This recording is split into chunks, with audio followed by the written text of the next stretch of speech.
Good evening, one and all. It is Sunday, it's the end of the week, and it's time we jump into some more Warframe. Welcome everyone, hope you're doing well where you are around the world. Zom reminded me already on the energy color issues, because of course some people do use crazy energy colors, but that's not our focus right this second. It is to just simply say hello and welcome everyone. Welcome. Let's pop Noko away. We had a look at Noko some a couple days ago. You'll see plenty more of Noko in the upcoming guide I'll have produced next week. I have got a few other things I do need to sort as well, and juggling that, I can't say exactly when the Noko video will be out, but you can look forward to that. But no, today's stream, we are looking at Oberon. We are indeed going to be looking at this frame here because of the rework that has been brought in to hopefully make them far more powerful, far more capable. We've already seen some people using Smite in some very impressive ways, but we want to see where it goes beyond that.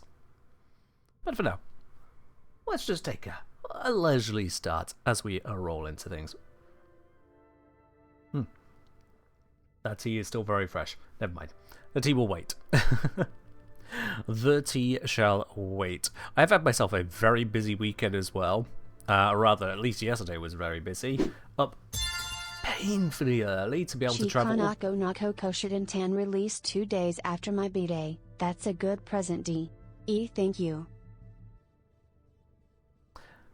Okay, a deer has apparently just walked across the first half of that message, but all the same, Shazbot, thank you very much for the 23-month resub with your Prime there. Quick reminder as to the rules on the channel here, it applies even in your sub messages. Luckily I know what that says.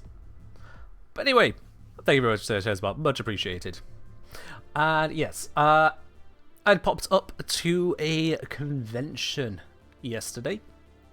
Because, of course, as you may have remembered, if you were here at the time, was it a couple weeks ago, we had a surprise appearance in chat from none other than the voice actor for Tarrega Nefanyo, a certain Lucas. And Lucas said they're going to be in the country, at a convention, at a card market, and I thought, why not pop on up? And so I did. Simple as that, really. Had a good old chat. It is impressive, that man's catalogue and range. It is truly impressive just how much that man has done in terms of voice acting, and is still doing in terms of voice acting. Because, of course, Nefanyo has had yet another appearance just a few days ago, has he not? And on top of that, I also got myself some new cards. It's about time I picked up a few more to further enhance my commander deck, and I am quite satisfied with it. Must be excited to see or sound to hear. Very enthusiastic, very, very enthusiastic. And happy to talk about a lot of their work and how it all comes together. Brilliant to have that conversation. Absolutely brilliant. Zormaski and Tarrega and Neff have the same voice actor? That they do. Which was a surprise even to DE, as it turns out. Because early on with the voice lines of Tarrega, in fact, I think the way he was describing it was the original set. It was the voice lines for Tarrega interacting with Nefanyo. And so the casting was done just effectively blindly of the casting or recasting of Nefanyo's voice lines. So they're looking out for Tarrega, get themselves an actor for that, and then go, wait, this is the same guy! God damn it. Just, so yeah, even DE didn't realise it was the same voice actor at first. Even DE. A couple people popping up with their watch streaks. Do you think that's new? It's not new. That's been around. It's just that's how many times you skip the Friday streams. Just saying. Just saying. Doesn't that voice actor also do Treasurer? Yes. Yes, they do. Oh, yes, he does. Yeah. Anyway. You swear these things don't put in only a DE? Nah. These things can happen all over the place. Very easy to achieve. Right then, so In terms of Oberon bits and pieces, and yes, my camera's going to be in the way a bit, but whatever, we're just having a quick glance over the mod cards. Basically, it's still Smite, it's still Hallowed Ground, it's still Renewal, it's still Reckoning. Now, if that's the set of abilities, then, well, what's changed? What's the rework? What's the refresh? How is it better? Smile. Hello, Radica. Thank you very much for subscribing with your Prime there. Welcome on in. Once again, though, with your 20 months of support. Much appreciated. What's changed just for Smite? Smite has gone from being a weird attack that creates a series of kind of weapony projectiles. I can't remember if they were actually weapon projectiles or not, but they were certainly just odd projectiles that scaled the damage based on the health of the target. Max health of the target. Now they are this curious AoE, dealing a flat amount of initial damage, additional damage based on the target's current health, I think. We'll have to test that. With a radius of a portion of that damage as well. Only a portion, but still it's an AoE. So plenty to work with there. We've got Hallowed Ground is no longer destroyed by a nullifier so much as breathing in its direction, which is nice. It applies a whole bunch more radiation status than it used to, which is nice. And it is no longer required to get the further benefits out of the 3 and 4. So you don't have to combo them, and it applies in a much better area. Next then we have Renewal. Renewal no longer has a scaling energy drain based on the number of targets you are healing, you just have a flat cost, which is very nice there. No more Necros absolutely nuking Oberon. It also provides an armor bonus. It applies twice that armor bonus to your allies than it does to yourself, but considering that the armor bonus is supposedly based off of your own armor in the first place, my understanding is that it's basically just giving you and them the same amount of armor in the end, which is nice. And then Reckoning, we know that the damage has been enhanced by being able to increase the damage based on number of radiation status effects on the targets. It will reduce their armor without needing to have any other interactions, and has an orb drop that's based on kills and assists, rather than just killing with the ability itself. So that is cool. That is cool. It's more of a marking effect for that.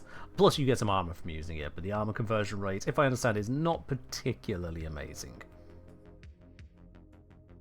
Not particularly amazing.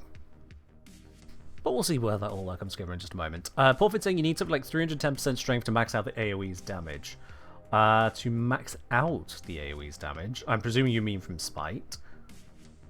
Well, 310% strength would put you at radial damage of, what, 31%?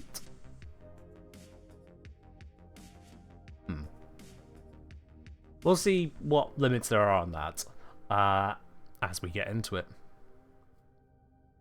Jade say you also not only need to mod maximum range to get coverage. Yeah, there's that. So let's say someone made a Deadmos, I'm gonna assume Desmos graph for showing how much strength viral roll you need to one shot with both main target and AoE. Yeah, fair enough. Combo stuff goes burr as usual.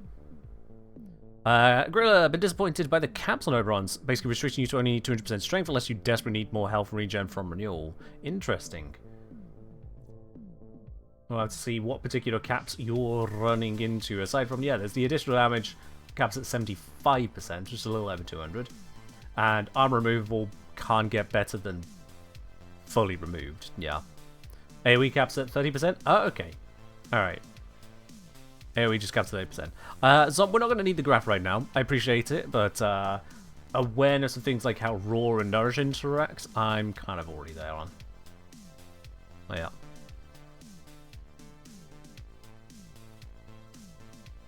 Smite 6 meter base range and line of sight. A Vampire Queen feels is ridiculous.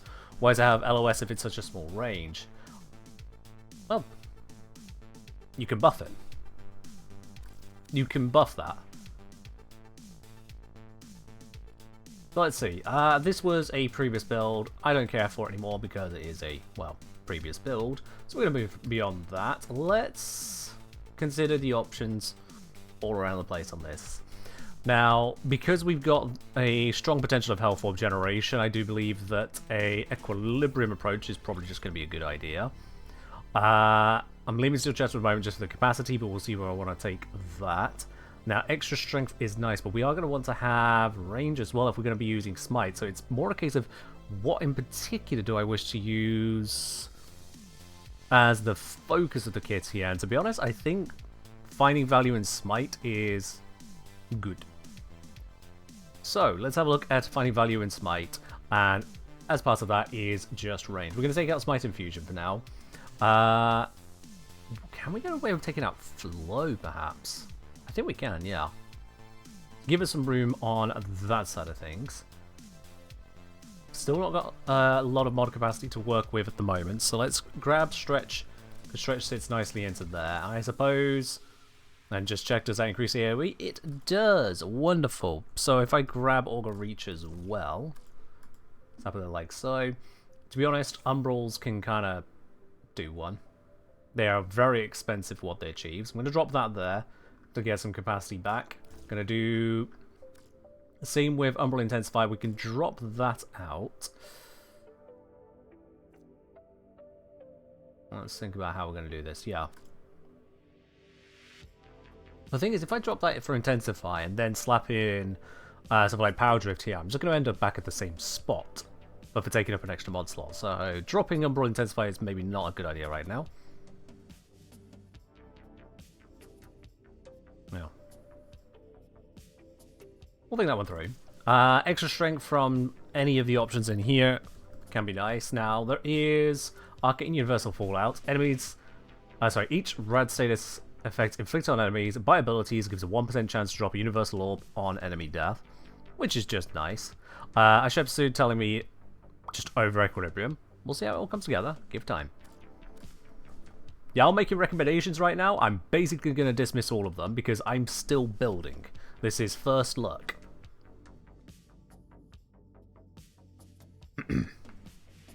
Let's see. Where do we want to take this? We shouldn't have to worry too much about the energy drain on that. Let's see. Do we even need to think about duration too much here? If we're going for a energy supported build, it depends on how much energy we can get to come to bear, but I could go for something like that. Open up the space here on the V polarity for, let's see, what can we pop onto that V instead? I know Precision Intensify is there, but like, Reckoning doesn't feel like something that needs that much strength, that we really want to dial into it, no. Thinking of more range, but problem is the current polarities on this. This is an unformed Oberon Prime, if I recall.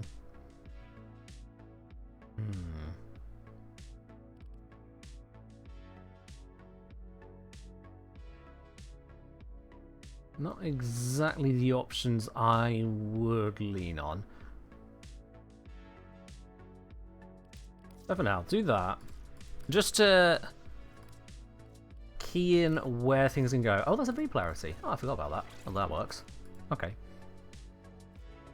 So this will give us a 11.4 meter radius on that. So 24.3% on the radial damage. If I give this a augmented as well, that'll give us up to 60% more strength. That'll hit us that 30% cap that is on the radial damage, supposedly.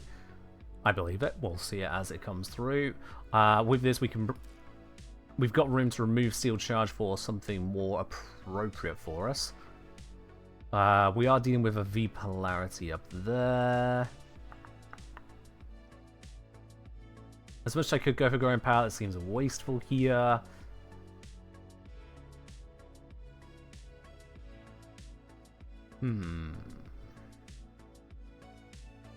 I mean, there's the lazy option. Oh, can't even fit that one. On with this. Alright.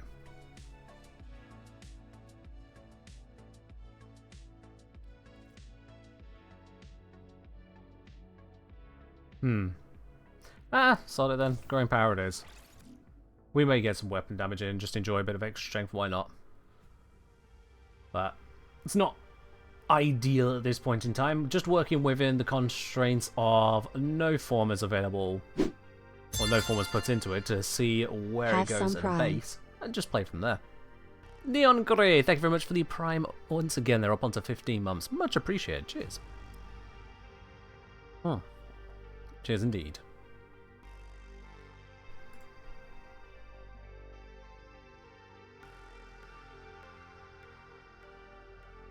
Essentially, swap growing power and umbrella vitality.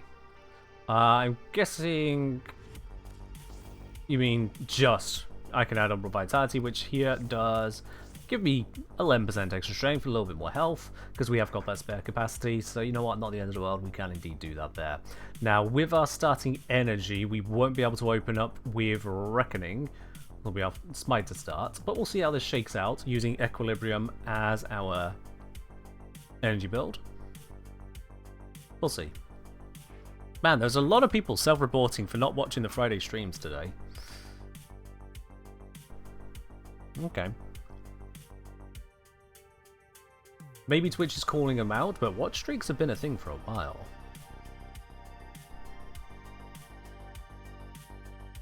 Alright.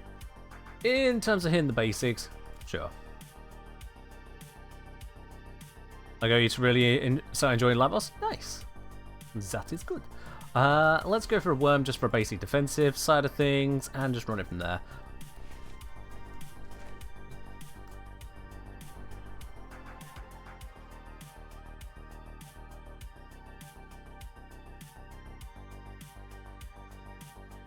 Well, quite a few people claiming it's only started counting recently. Who knows? You were here on Friday? Well, yeah, Carlton. So that would be how you hit a 3-stream streak. But that's because this Friday was a Warframe stream, whereas usually my Friday streams are not Warframe. Like I said, it's a self-report. That is the secret menu too, Kals. I'm going to be quite honest, it is violent on the eyes, but if that's what you want, that's what you get. Also, we have a request from Byte for lo-fi in the background. God, changing all the stream details, aren't we?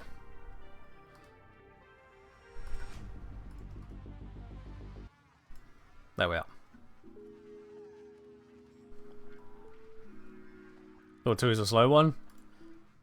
I mean, I can probably slow it down, actually.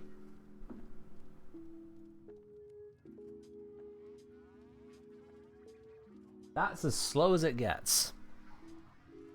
That's slow, apparently. Let's go for fast. Oh, God. Yeah, no. We'll leave it on the slowest setting, I suppose. There we are. But Maestro has a question regarding Oberon. Is it a simple question? Because otherwise, we're still in the testing, and all of 18 minutes of it, including all of the opening of the stream. So it depends on what your question is. There may not yet be an answer. Also, from Nave, thoughts on attenuation changes? I'll have my further thoughts when DE have finished changing, to be quite honest. Cheers, Blow.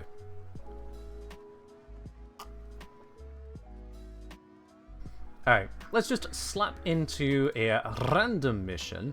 And by random, I mean one of our usual go-to haunts. Give it a whirl, see how it feels, and what needs changing. Just have a look. Is there a way to apply viral for Oberon easier? Easier is a comparative term, so I'd need to know what you're doing in the first place. You can apply viral various means. You can use a... the enemy calls for a song. I forgot about this. Nice. We've had a repaint. Anyway, sorry, yeah. You can use your primary, secondary melee weapons for various setups which can give you the status priming. You can use your companions, such as a Panzervolt Profiler. You can use Nourish. There are so many ways of doing it. So many ways. Shezbot, do you have a particular reason to call out a certain nationality in your comment there? And is that a valid reason? One that I would approve of?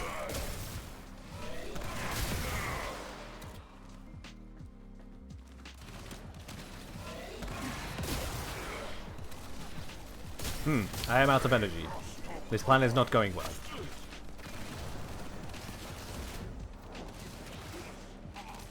Yep.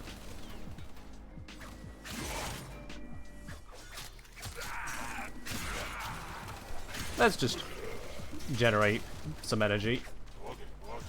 Can only pop down the one pizza, of course. There we go.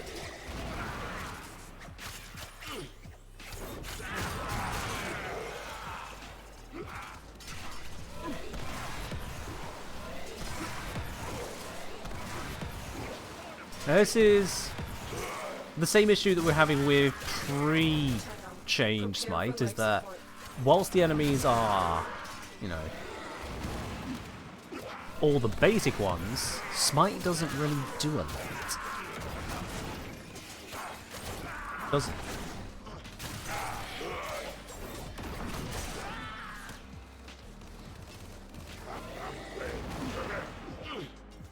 What I need is some of the larger units to spawn, so that we hello, right on cue. So I have a much bigger damage to scale off of. There we go. Much better. Let's do that again. Hey. But once you've hit him a few times, it is based on current health, and then the next hit is pathetic.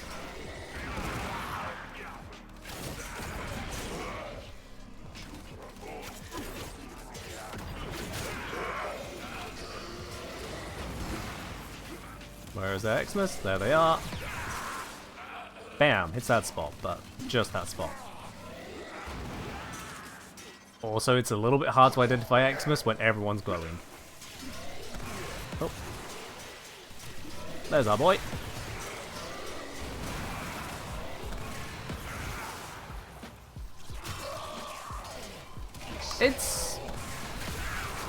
I mean, it's not amazing.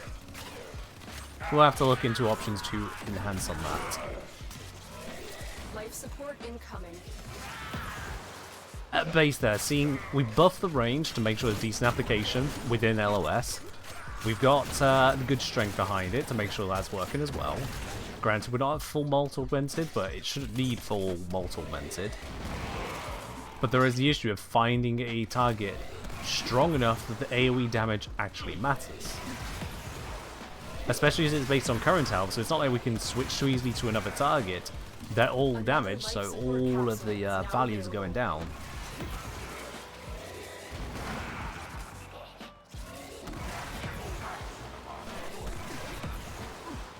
Yeah, I mean, those values are just not amazing. Reckoning's still doing reckoning things, but yeah.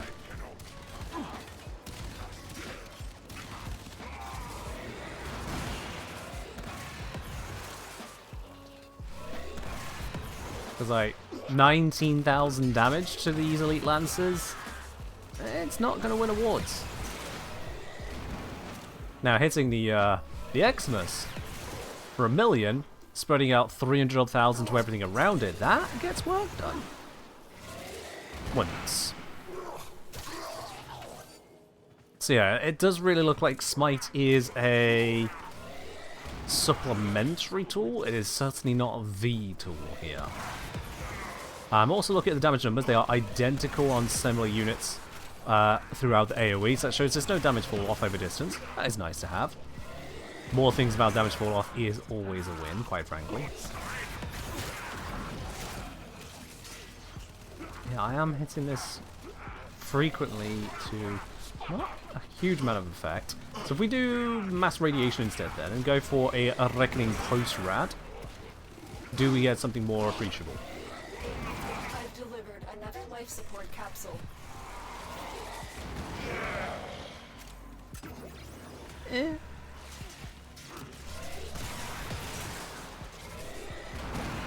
It does look like this is going to need some serious buffing support for it to get there. Straight out the box, Oberon does not feel king of the damage. There's damage there, it's just we have to find an Xmas to trigger it basically every time. That's just not good enough. Operative is making progress. This will help our cause. Extraction is available if you need it. Can I have multiple of these zones up at once? Yes, good. Alright, we got Misery incoming. Let's see how Misery fares with this. That will be an interesting one to see. Where are you at? Alright, so we did strip the armor there very nicely. Good, good, good.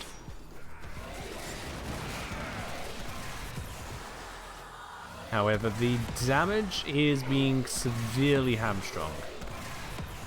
Both the direct damage and then the damage resultant on everything nearby to Misery. Which is not really ideal for the goal here.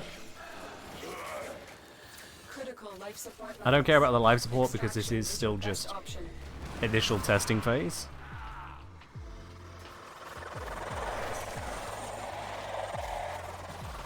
Come on, I've not been meleeing. The weapon's not ready.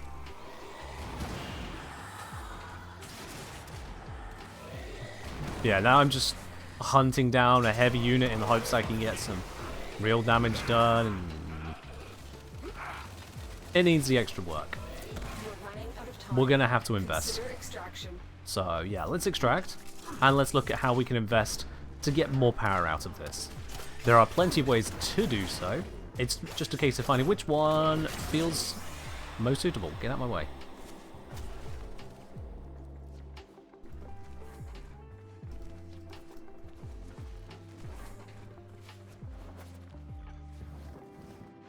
Let's waddle our way through. Why am I even extracting it like this? I don't even need the rewards. I guess the steel essence is still essence, so.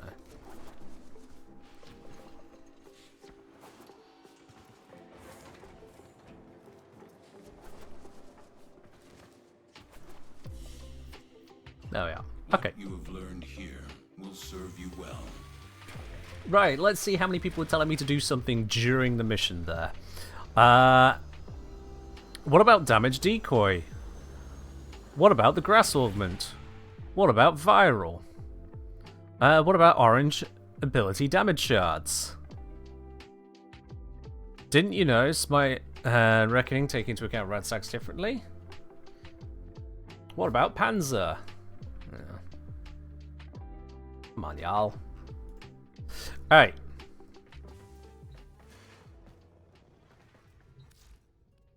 From Mirrorlabe, Oberon was never intended to be a damage dealer, he was always a support frame, and for being a support Warframe he deals good damage. Sure, it's a take. It's a take.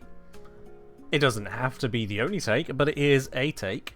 Here's the thing, when it comes to damage dealing abilities, we want to see how far we can take them. We want to see what they can do out of the box, what they can do out of the box with a bit of work, and what they can do when we really thoroughly enhance things. How far do we have to go until it really feels like a proper damage ability? Because the thing is that if we were to strip off all of the damage here, then we're looking at the ability as it is as a support. And as a support, it is removal of Overguard. I think, yeah, it's removal of armor as well. So removal of Overguard, removal of armor, and application of radiation to both the target and nearby targets. Which is quite a bit. It is quite a bit. But with the damage stat added on, being percent-based damage, then we've got some serious scaling potential if we can work it in. So that's why I'm looking at it from that. I'm not looking at Oberon and going, oh, must be Nuke! But you also have to acknowledge that Warframe is a game where a lot of people play solo, or at least suffer main character syndrome, because the game kind of is designed that way, and has been for years. So if you have a frame that is entirely support, you find yourself in a situation where either someone else is getting the job done, or you're no good. So it's all well and good Oberon being primarily a support frame, but when we have a damaging ability, of course it's going to be one of my focuses. And I did say with this specific build that I was looking at Smite. A frame can do more than one thing.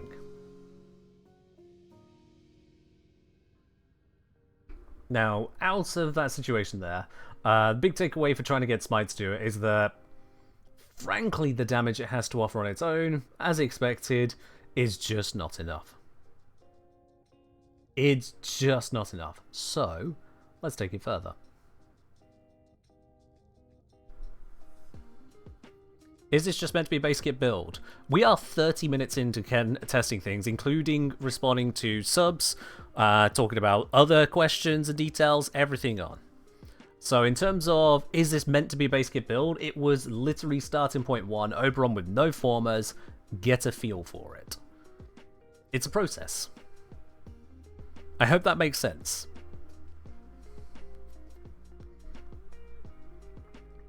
Blank, you can finish your sentence before pressing the enter key, you know.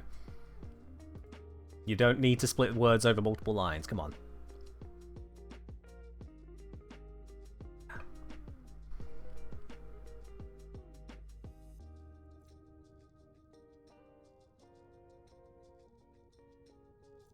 Alright, so with the setup so far, if we're getting enemies seriously distracted and in a situation like that, I was holding on pretty well just as is.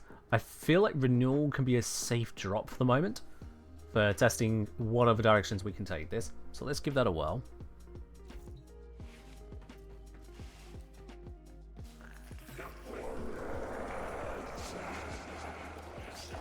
Obvious pickup here would be Roar, because Roar is just an amazing ability. It's kind of crazy how good Roar remains, but it is good, so we're using it. Let's just feed this fella up. Yeah, I have some bits and pieces I found on the floor. He loves floor food.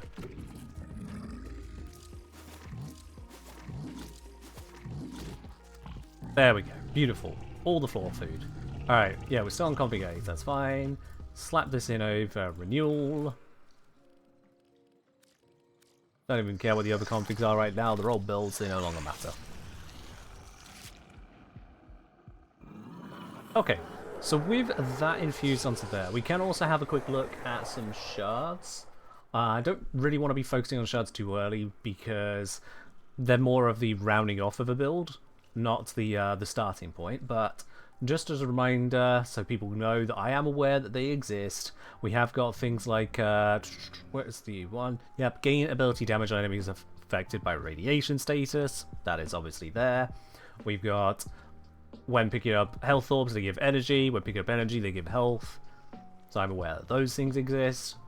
And of course, just your good old strength, duration, initial energy, that kind of stuff. I am going to slap in a quick little yellow for initial energy, just so we can get a bit more done out the gate. And let's throw on a Tau for some energy max as well.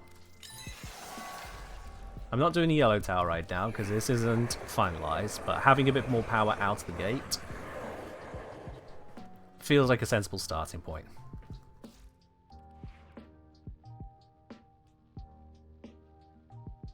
Alright, Meljades, that's no bueno. Thank you.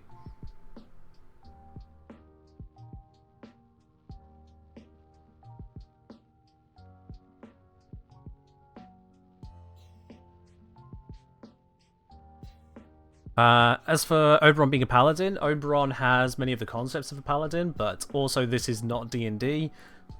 This is not any other game out there. The classical roles that could be ascribed to the concepts of paladins, clerics, druids, rogues, and whatnot doesn't exist.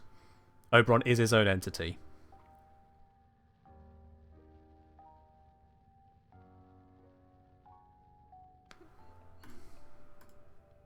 So yeah, please, it's definitely be on the calmer side. If you got a strong opinion on something, fair enough. But if you got a strong opinion on other people having an opinion, take it to Reddit. They can deal with that cesspool. Wonder if this will end up the same as the Valkyrie work stream? It won't, Dugtile. It won't, no. It absolutely won't.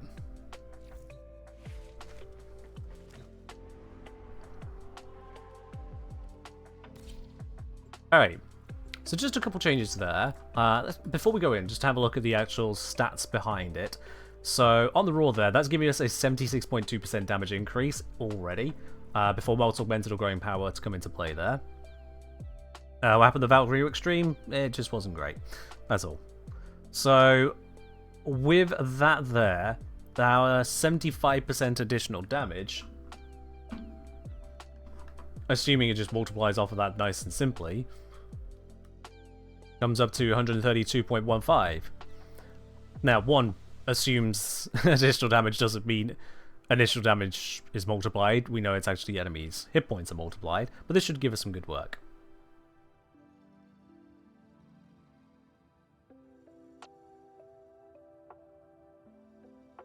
Now, that should give us some good work on that.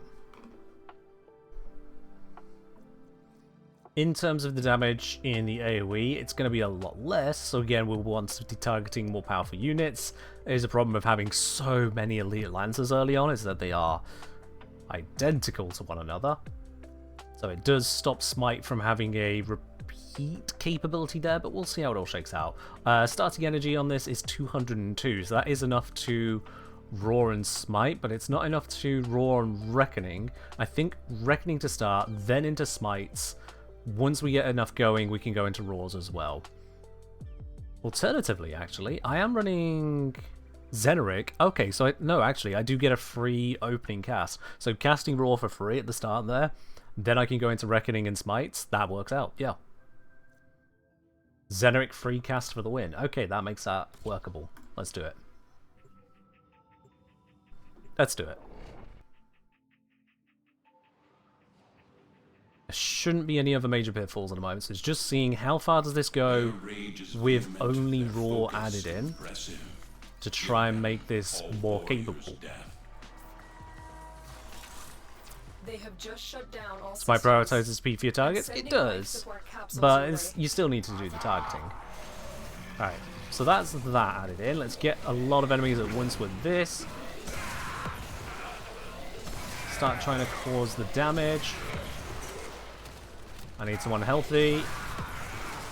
Okay. Yeah. Beginning to get hits in. Let's slap down Hallowed Ground as well. Excellent work, Tenno. This will help our cause.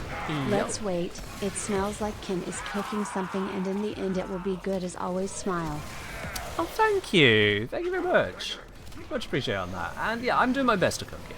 You know? No good dish is made in 5 minutes. And if you think it is made in 5 minutes, oh, there was work done beforehand. We'll see where it all comes together. And if it turns out to be a pile of crap, then it turns out to be a pile of crap. But at least it'll be crap that we've really considered. We got a good area clear from that Xmas. That was nice. I am looking for the more healthy units because they will make for better Smite targets. I think I did not, in fact, target the unit I was looking at there, which is mildly annoying. Need to re-up the Roar bonus. The lack of duration is a bit visible here.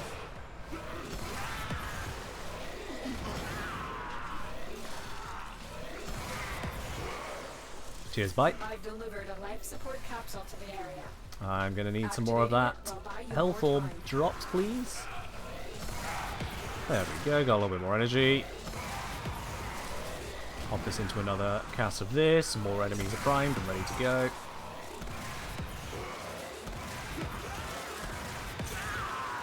Roar's run out. You know, I am going to add in Xeneric's Wellspring here, because energy is still proving a concern. Blind Rage is not a free mod.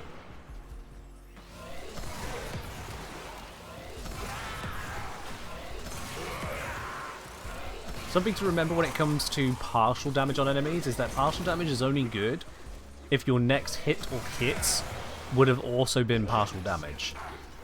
If I have to finish off a target after smiting them with my weapon, the weapons that routinely just obliterate things, I'm not gaining anything. Life support incoming. So that is the consideration with partial damage. If it's not killing, it needs to have done something worthwhile enough to have taken up that time that didn't lead to a kill. That is significant.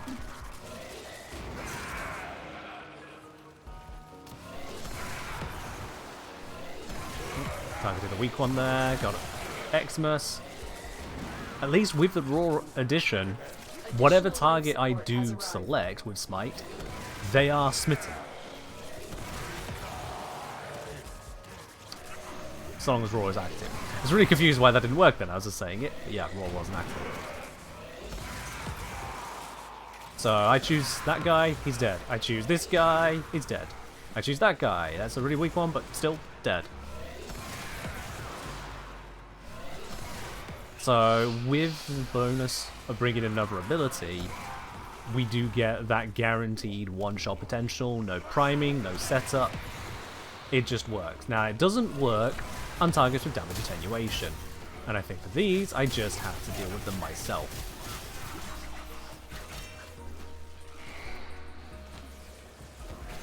Hey, that's cheeky. There we go.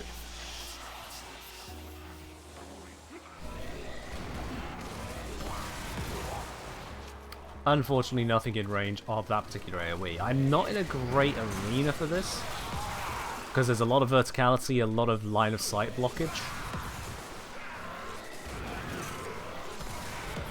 Look at what I got. Probably have a different location to farm than this, and that is showing another one of potential weaknesses of Oberon. If we can't use every tile, if some tiles are just too bad for us to get a good momentum going, then that's significant. That's all part of the testing.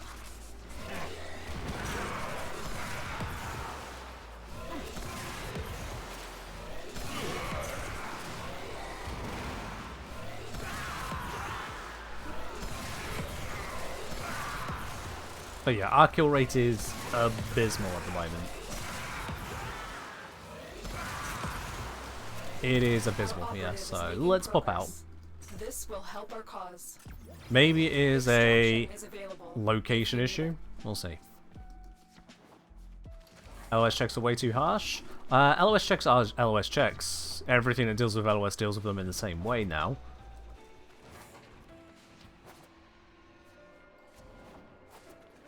It's much more of a damage issue in this case. You are a blade. You exist to strike. You strike to win. The lesson ends.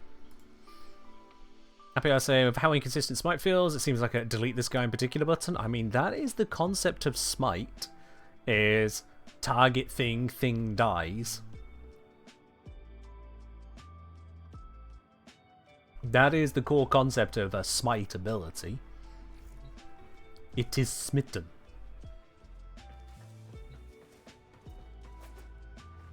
Okay. In terms of the operation of the build itself, though, the energy economy was close to sufficient with that approach. Close to sufficient. In terms of maintaining the energy there, energy max, definitely having that support one way or the other is nice. Now, I've got Arcane Energize and Equilibrium here working in tandem, because Equilibrium is coming off the health orbs, Arcane Energize is coming off just generic energy orb shop. So it gives us something to work with there. An 11.4 meter AoE is not a bad AoE. It's really not. And that's with a no debuff to strength range modding. I have spent 3 range mods to do that. Stretch, Augur Reach, Cunning Drift. If I wanted to go about that a different way, overextended, I'd need to then make up the 60% strength minus, which is a serious minus to have. Thinking about it, let's run the numbers on that. If I were to put in a 60% strength minus here, and also granted I would then have the room to fix it up a bit. At the very minimum, I could fit in Augur Secrets, so 60 minus 24, we at 36% strength down. So 254 minus 36, that would be a 218% strength. So we'd have, off of this, 35 times 2.18, 76.3, so we'd still cap at that. And then over here, a 30 times 2.18, 65.4% increase, 75 times 1.654 is definitely well over the one-shot threshold, so that's good. And it would leave us with radial damage. It's 21.8. That going down is significant. Shouldn't be too terrible. The question is, can we then use our newfound mod slot to make up for it? What have we got over here? Pissy Roar, not going to help us out. Smite Infusion, not going to help us out. Hallowed Eruption, reactivates all remaining damage and radiation status, not going to help us. Hallowed Reckoning. Reckoning gains extra range, that's cute. We don't really need any of that, and that Smite Infusion just repeats here. No. Do we need Umbral Vitality at all? I think having the extra health there is a nice idea. But it's not strictly necessary, yeah. I have skipped also the armor buff from Renewal by taking it out. It's not strictly necessary to have that there. If we took that off, we would lose 11% strength. If I put in August Secrets, we'd gain back a net 13%. So we had 267%, which isn't exactly much of a change to lose all of that health.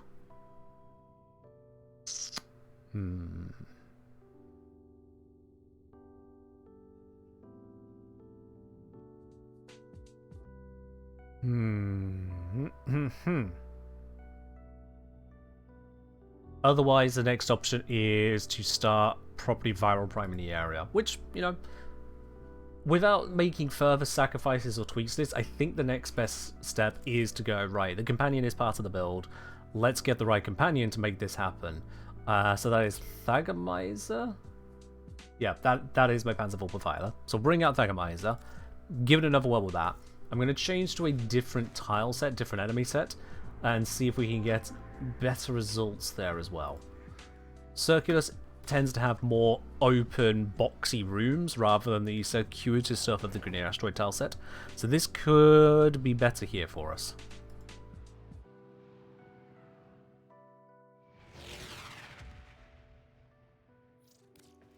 Your enemies have grown fierce. Use all that you have learned. Alright, let's get our free cast of Roarin, of that, smite him, he is obliterated, smite him, he's obliterated, and we're at full energy. That's a good start. That is a very good opener. Neural Sentry is attempting to purge you from this place. Stand by for life support. Alright, let's keep opening up on these enemies in much the same way. So we're going to go for the Reckoning, make them all primed. Who's our big hitters here? Oh, okay, they're all just taking damage. Just gonna let Panzer do Panzer things, I guess, for a little bit there.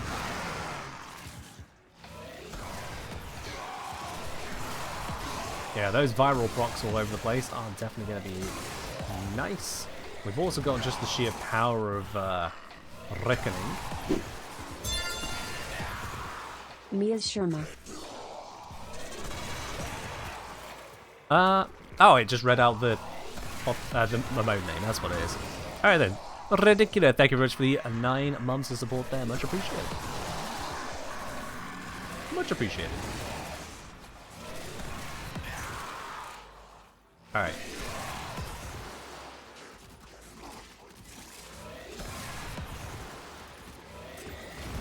How are we handling here? Oh, there's an Xmas nearby. Where are you at? Are you near stuff? You're not running near anything, but I'll block you anyway. 2 million damage to that butchery. Never saw it coming.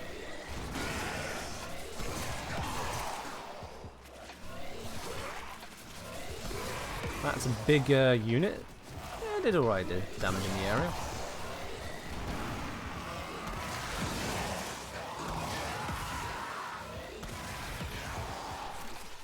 I don't want to rely on the strength bonus that this provides, but let's give it a whirl for a moment.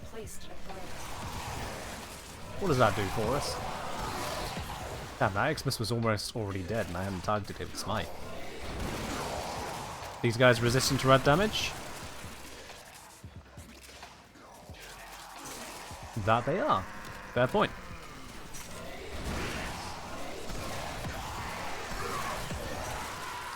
The good news is that we're doing percent based, right? So that should work in our favour, but yeah, that is still a fair point. How are we holding on the kills? Just a little bit behind threshold at the moment. We can make that up. Reactivate the Raw, didn't notice that dropped.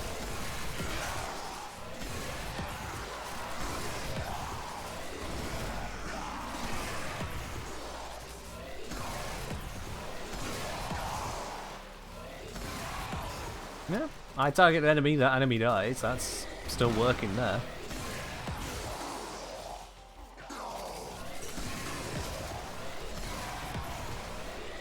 Support drone just getting nuked for free is nice. It looks like I am entirely tanking through my passive, aren't I? Like, passive plus radiation is my entire defense here. Just goes to show how powerful those immortality passives are getting these days, doesn't it? Like, when you consider the passives some Warframes have, Mag, Rhino, I'm looking at ones of that caliber. You look at just how bad they are. And now we've got multiple straight up immortality passives. Wukong looks pathetic in comparison. Wukong can only survive anything 3 times. Oberon can just survive. Oberon and everyone else in the squad. Oop.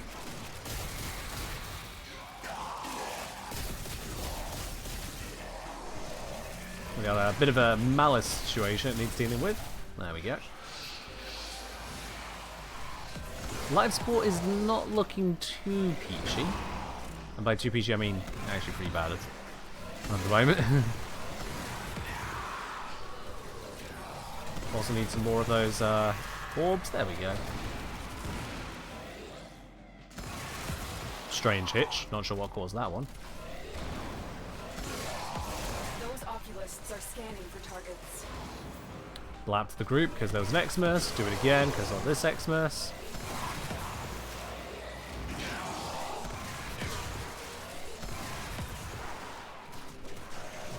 We'll run out. Yeah, I gotta pop the live sport.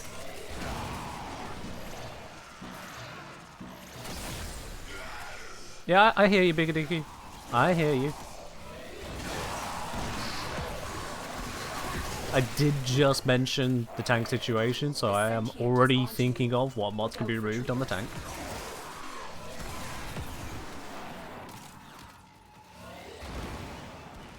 Actually, I probably if you noticed, but the stacks from his passive reduced through Overguard.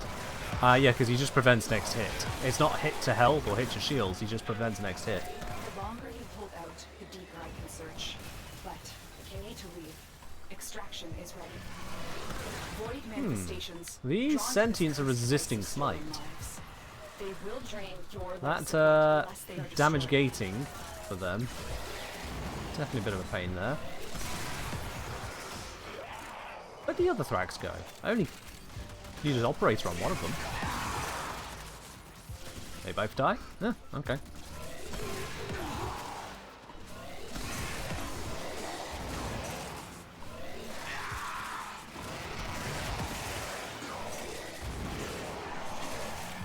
Free up the roar effect.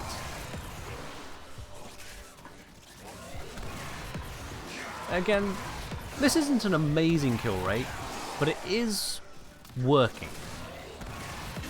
If you wanted to use Oberon as a damage dealer, if you wanted to use Smite to take out groups of enemies, you can. It's just not particularly impressive. Not with this current setup. And this is a setup now using Roar, as well as Panzervorbefiler, as well as some heavy strength stacking, and decent range stacking to try and get the coverage, using a myriad of abilities in combination to maintain our energy. We'll see.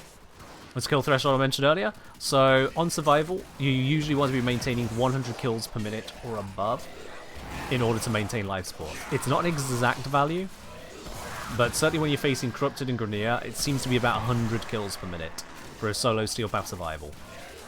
Obviously, if you're not solo, if you are not on Steel Path, if you're against the Infested, those values will be different, but it's a ballpark idea as to what kind of kill rate is a good kill rate. At about 100, you'll get moments where your life support drops down because of bad luck on drops, and you'll get moments where it fills back up again. You may still need to use towers here or there. Whereas if you are comfortably above, if you're at like 120 kills per minute, then you basically just don't need to worry about life support anymore. Have I looked into the interaction with Mark for Death? What interaction do you think is worth looking into there? Spell it out for me, please. What should I be spending my time on that makes Mark for Death so interesting here? Bearing in mind it is classically a shit ability. So that is why I am asking for you to do a little bit of legwork on this one.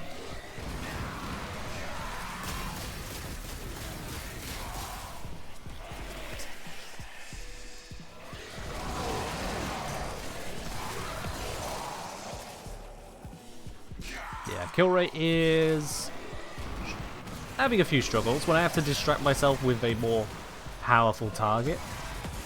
That's resistant.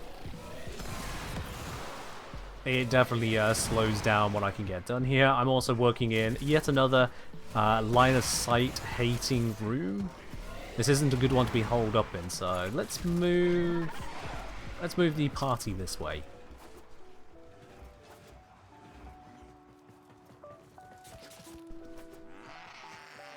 Yeah, I think these two rooms should be a better place. Popping an energy pizza there because I realise I'm not going to get energy income otherwise, not early on. Didn't mean to get hit by the leech there, but it's fine. Now this is part of the difficulty of radiation procs. It's kind of hard to drag enemies where I want them to be.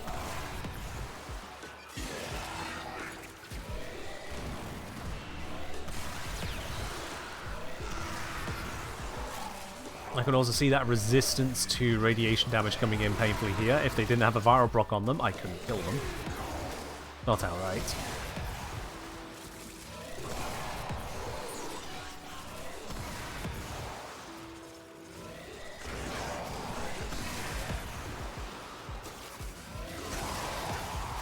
A lot of resistant units coming in now.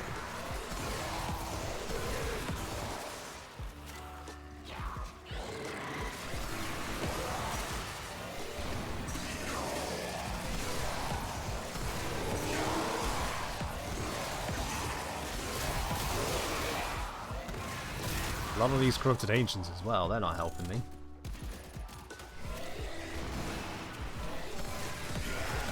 But we are closing in on the 10-minute mark. We passed absolute minimums. We're at the point now where we have the workings of a build. One tap, one tap. Desperate continuity ceremony. Her essence may still be here. Flap, flap. There we go.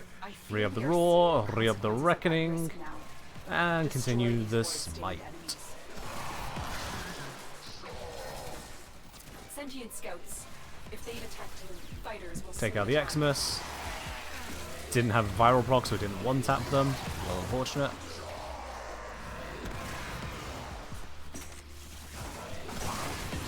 That one, however, was one-tapped and cleared out that small group of enemies.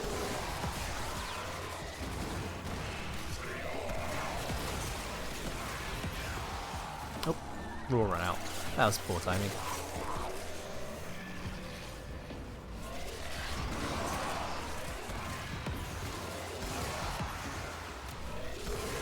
The sentient has detected you. Fighters incoming. Take out the Eximus. Now we're getting more and more Eximus spawns, which is actually increasing the damage of this build. Because as we get to more Eximus, we get to more frequent instances of just taking out the entire group. Because they're just big enough that they make the big explosion.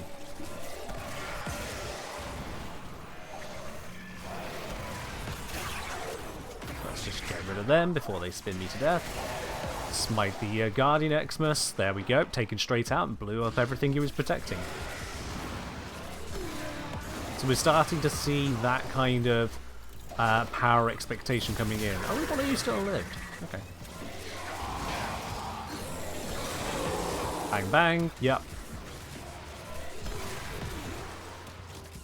And you. Another group down.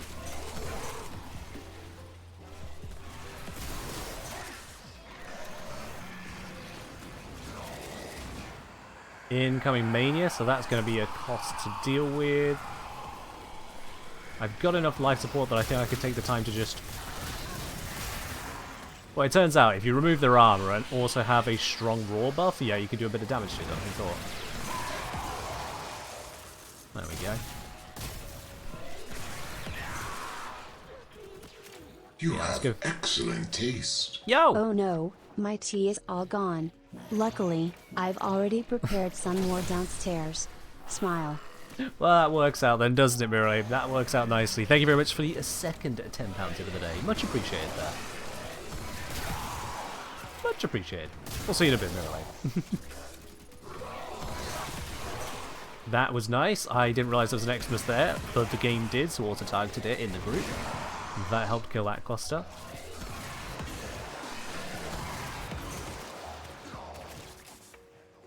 Hey Vampire Queen, if you're that upset with Oberon, can you go watch a different stream, please?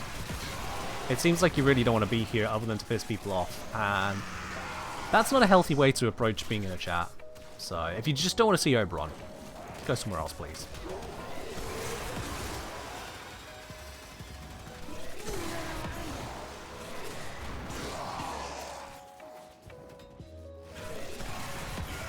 Alright.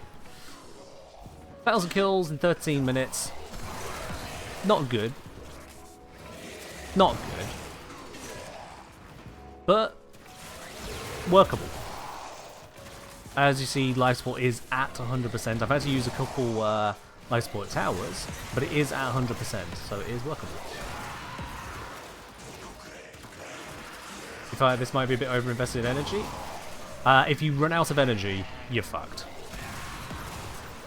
It looks good once you've got the Xmas, once you've got the big blaps causing large chunks of energy drops, but you can't just be good for the average or the highs, you need to be good for the lows.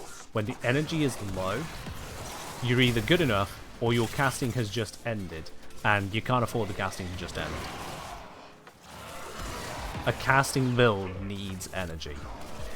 So that's why there is the investment where it was. Even then, the investment is Equilibrium, Arcane Energize, and a single shard for max energy. That's our energy support. So what would you take out there? Take out Arcane Energize? Cool. Then if you don't get the health orb drops that you need, you basically have no rapid recovery system. You are burning pizzas and hoping for the best. Are we taking out Equilibrium? Well, that's just a horrible idea, considering it is the mainstay of the energy support here. Now, why not Universal Fallout Arcane? Partly I haven't got it fully ranked up as yet, partly because I was looking at the options that don't rely on that just yet. We can expand that in a moment. The queens have sought out Warframes before. Vor sought to present them with yours. We cannot let the worm have Varuna. Void signatures, but outside the corrupted. Re-up the raw. Don't have a good smite target there, so move to a different group. There we go. I found a good smite target in that group. That looked like a Jade Xmas. There it is. Flap it. They are.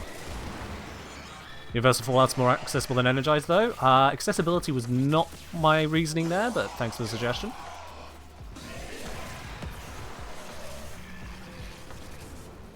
Hello, Alisu.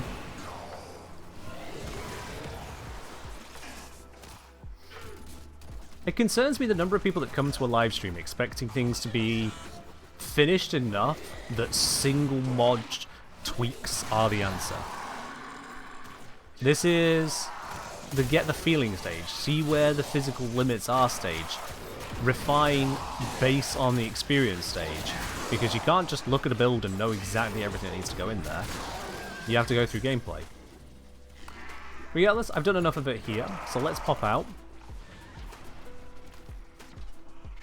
Let's pop out and see what changes to make.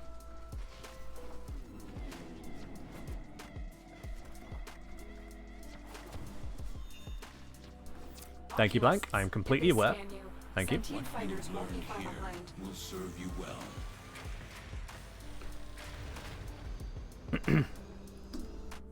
There we go. Have I done the teach quest? Yes, I have.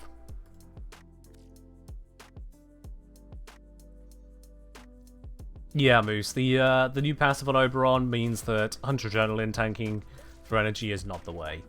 Just in general, that's kind of gone for a lot of setups.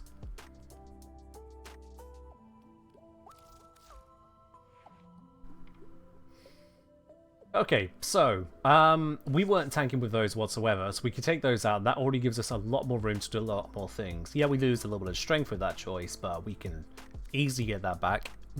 We're just slapping on all the secrets already.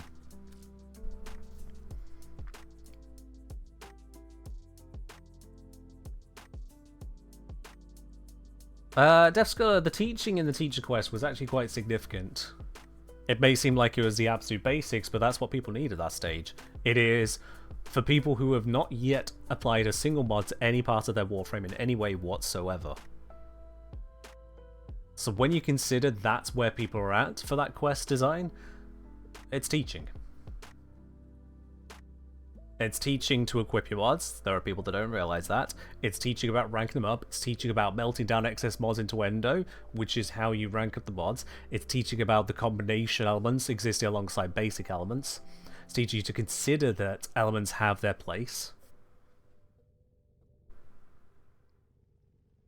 Teaches about polarities, at least on the basic level of here is a polarity and here's why you should care about it. So yeah. There was a lot of detail in that quest. Dare I say it's almost the maximum amount of detail they could get away with in the quest. I wouldn't mind them talking about Orokin Catalysts and Former. That would have been nice to have gone that extra step, but overall, I think they covered it quite a lot there. Teacher quest getting way more hate than it deserves. I don't know if it's getting way more hate than it deserves, versus there are loud people that like to make their opinions known. If you look at Reddit, you'll see angry people on Reddit, because Reddit is full of angry people. Happy people usually don't go to Reddit unless they're celebrating something. That's usually just how it goes.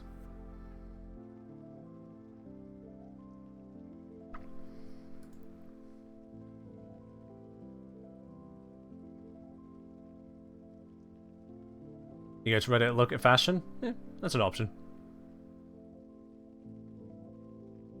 So Heiska saying people just thought it teaches how to make builds. If anyone went into the teacher quest expecting to learn how to make full and complete builds, they weren't listening to the positioning of the teacher quest. To be quite honest. There is no room really for a quest to teach you everything you need to know about making builds. There's no room for it. Builds are very different between weapons, between warframes. It gets absolutely insane.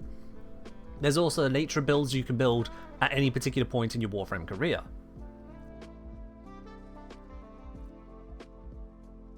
Excellent saying they can make it a series of tutorial quests covering more systems as you progress. Okay. I mean, there's Howl of the Kubro already, which introduces you to companions. There is also just the introduction of companions through the acquisition of Taxon, and you're expected as a player to be curious, to look at what you've got. To at least have some concept in mind as to there are these things. It's why they also have that guidance to get you to interact with the market. So, if we have a look at... Is it on these? No, it is at the next one. So you get a little bit in, and then purchase a Rhino blueprint from the market for credits. So it's getting you to engage with the market, see that you can buy blueprints for credits. That's also been made more visible to get people into the idea of you can get new equipment over here. This is where you spend your credits. This is what you want to spend your credits on. Those step-by-step things are already there. Now, if you're wanting the game to go into detail about, oh, I don't know, galvanized aptitude, it's not going to happen. It's straight up not going to happen. D is not going to take their time to create quests that cover niche interactions, and Steel Path is still niche interactions, or to try and get people to understand some of the absolute oddities of this game that D themselves don't really like having exist. It's more a consequence as to how the game's been cobbled together. We've got, what, over a decade of Warframe content that creaks in places, and they do their best to work with those creaking parts, but that's just not something they're going to spend the dev time on when that comes down to, hey, it's a multiplayer game, go speak to your fellow players. Join a clan.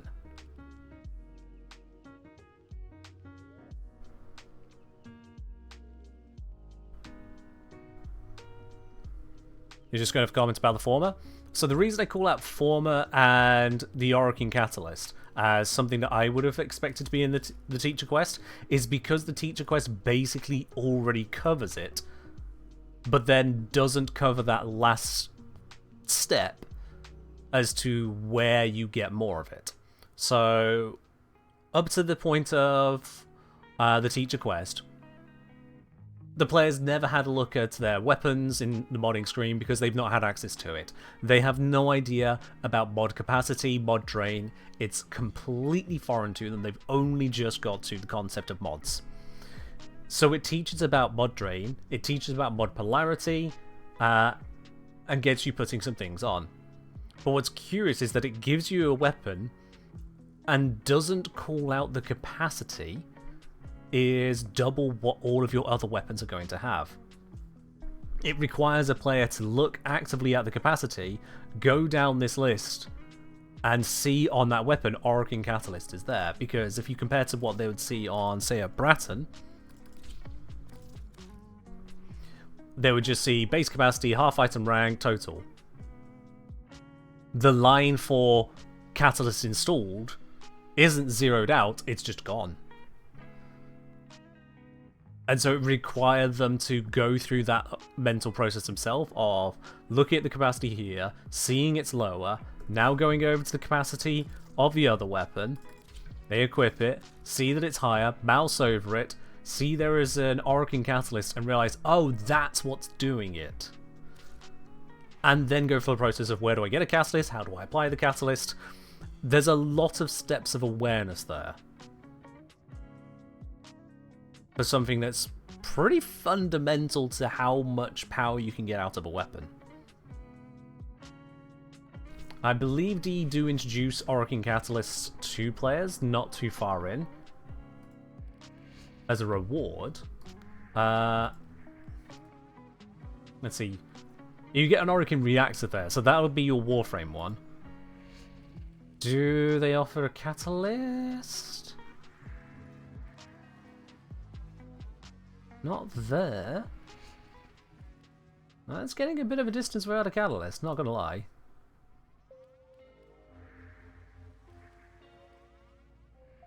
Oh, there's a junction there. Yeah, no catalyst pops up. Okay, yeah, so. I remember being confused about this myself as a new player because I got a Trinity Prime from a trial of Twitch Prime. So it just popped up, I had a Trinity Prime, and because it's a gifted item like that, drop item, it came with the Orokin Reactor built into it.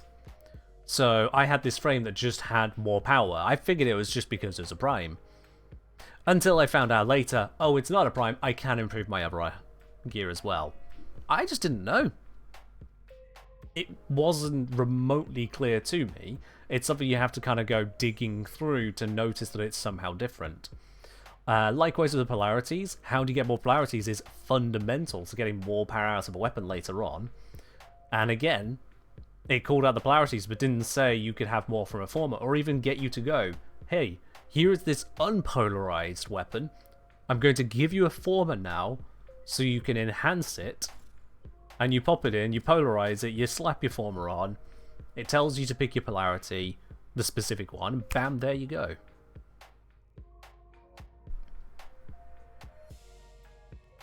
So, considering the number of steps of discovery involved versus how close it is to just being told, hey, here's this weapon, it has more capacity because I put this in here for you.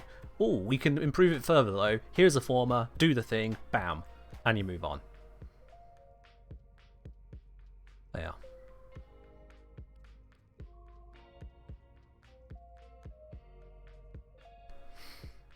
So overall, I would honestly say the teacher quest is near enough everything it needs to be for the level that the teacher quest is.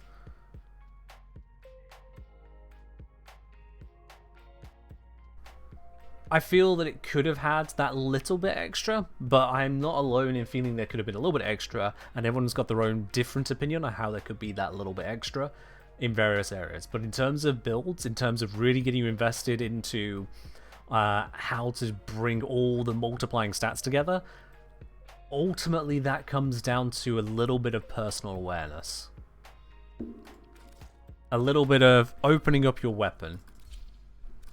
Of going, okay, so Teshin told me when I'm modding, I can put on this cold mod I've got. Yeah, there we go. And the damage, this shouldn't be a scroll DE. A weapon with this few lines, this should not be a scroll. But this weapon, it went from 24 to 27. Okay. And then, if I put on a serration, oh, everything went up. Okay. So it doesn't just like give me more cold, it does everything? Oh.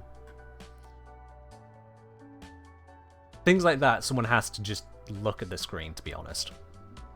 Just look at the screen. Here's Dark Wolf.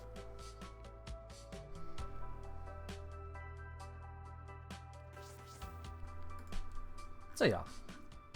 Again though, this scroll bar shouldn't be here. This is like the minimum of weapon stats that would be showing. A scroll bar on this amount of stats is just painful. Like we saw here, if I have the cryo rounds on, I can no longer even see the total damage line, let alone the value of it. There should be a few more visible lines, so that on a basic weapon, there's just no scrolling. It's just information right there, simple, done. This is too long.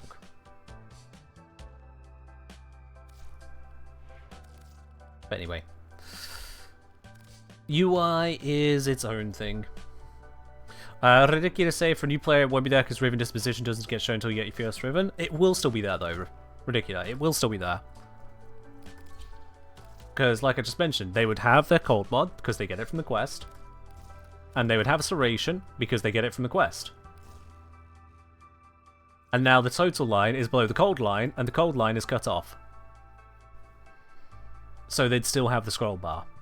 Just with these two mods they get from the quest, they still have their scroll bar. And if they were making an edit to that, they put in the Stormbringer they got from the quest, we now have another line again because it's changing from cold to magnetic. So yeah. Ellie say, not sure if mentioned yet, this was in 40.01, fix the updated mod and upgrade menus, appearing too small, menu scale set to legacy. Fairly certain we're not, but let's see. Menu scale set to custom.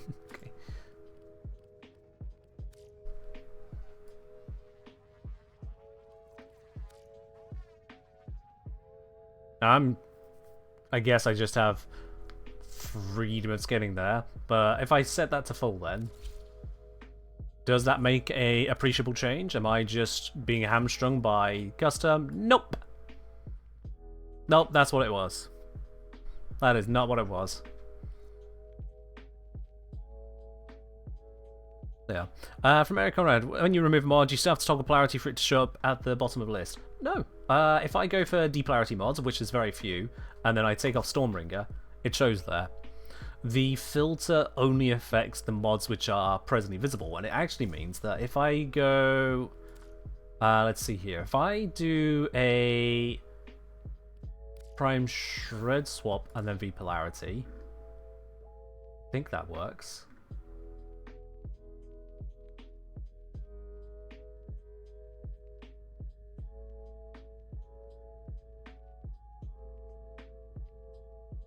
Nah, maybe not right now. No. Sometimes you can get mods popping up in the weird spaces.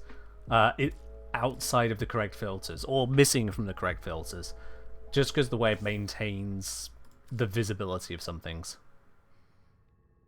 But yeah, if you take off a mod, it will be visible. Whatever your filtering is, it's still there. And I sometimes use that. I'll drop over to the Riven mods when I'm taking mods off, or shuffling them around, so that I've got an easy access space to pick them back up from again.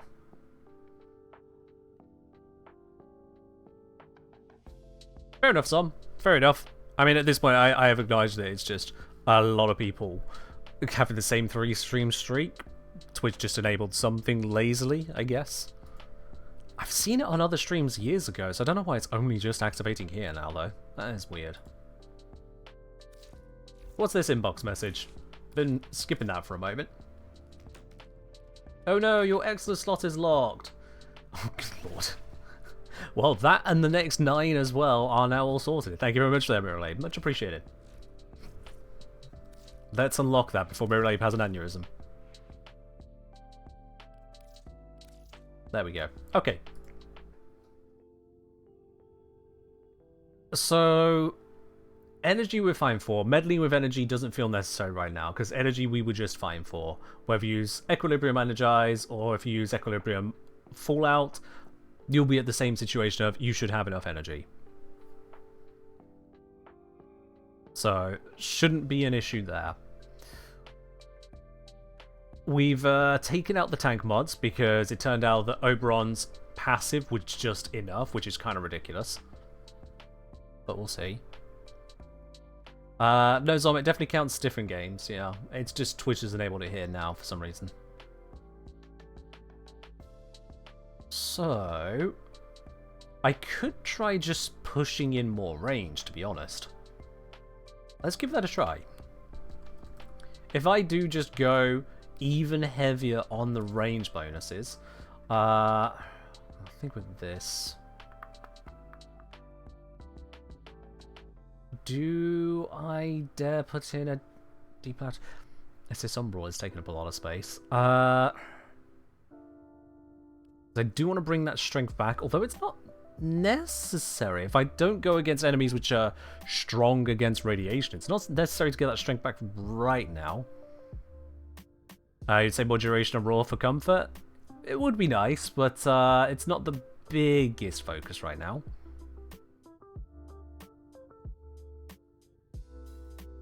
Oh, I can move that up there, but that only leaves me 4, so 8 drain here anyway. That's no good.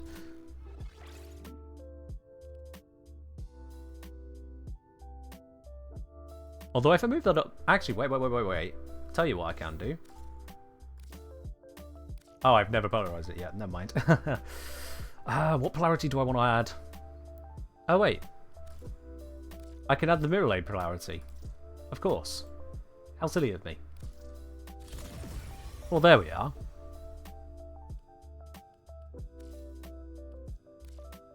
Now I can do that. Into this. And now I have 13 drain left over to do a lot with.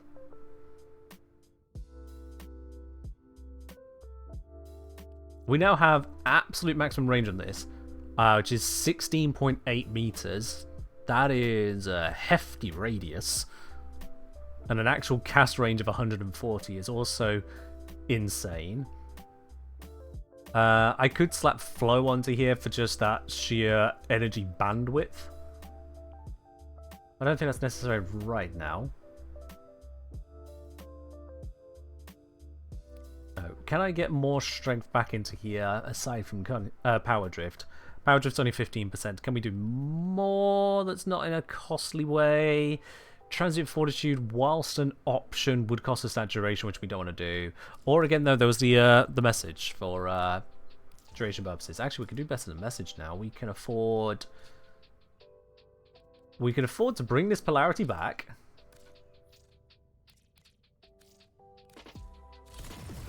And then I can go for primed continuity. There we go. That works. Arcane battery is an alternative for flow.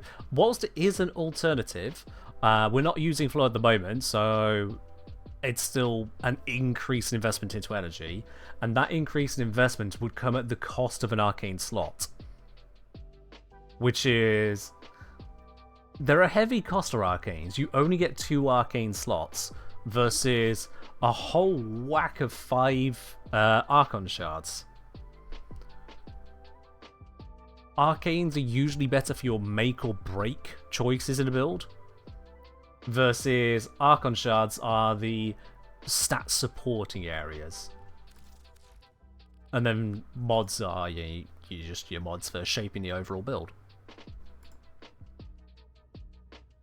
Because like with the strength I'm shoring up, I can shore it up with some shards as well at the last end of it. Probably don't need energize. We may not need it as soon as Reckoning gets into full swing of things, but it is that earlier issue where if you've not got the, what's it called? If you've not got a good supply of health orbs coming out of Reckoning, then you can just run out of energy early on because we haven't got that influx of heavy units to smite. That was my observation there. I mean, let's give it a try. Let's try it with just nothing in that slot, just to see how vulnerable is our energy at the moment. If we didn't have some kind of universal support there, how vulnerable are we at this point in time? Now let's not go against radiation resistant enemies again this time, so that's also going to rule out the Void. Let's go with Saturn's Titan mission. That should have some decent rooms for us.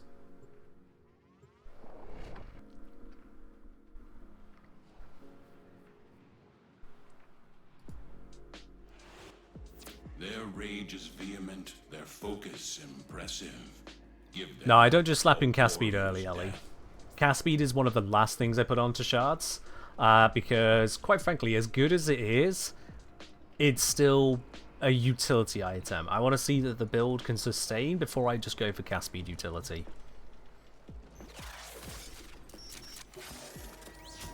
They have just shut down all systems.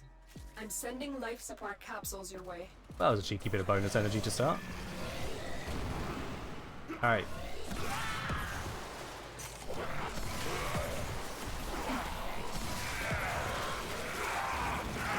Okay, so we've got a very good opener on our energy income there.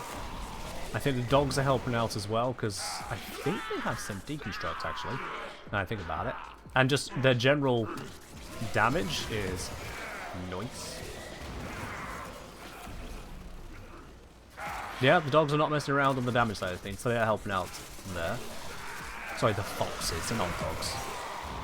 So yeah, that opening energy is looking just fine in this particular instance.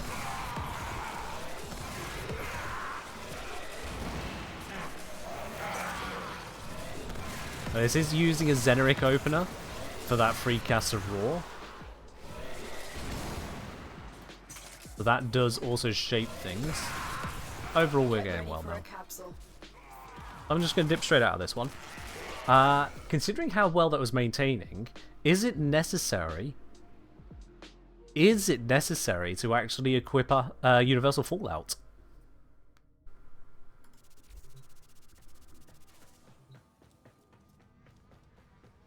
Status immunity isn't that big of a deal, King of Goblins, because we're not using AoE weapons.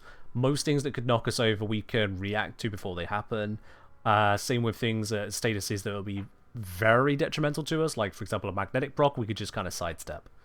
So status immunity isn't that amazing of a feature to have, to then skip out on actually being able to deal damage.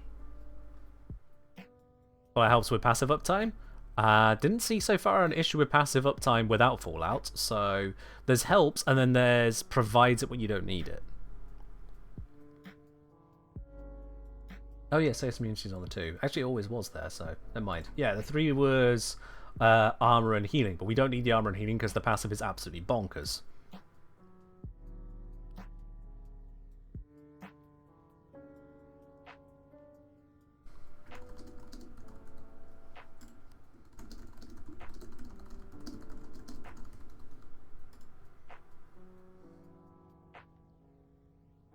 Alright.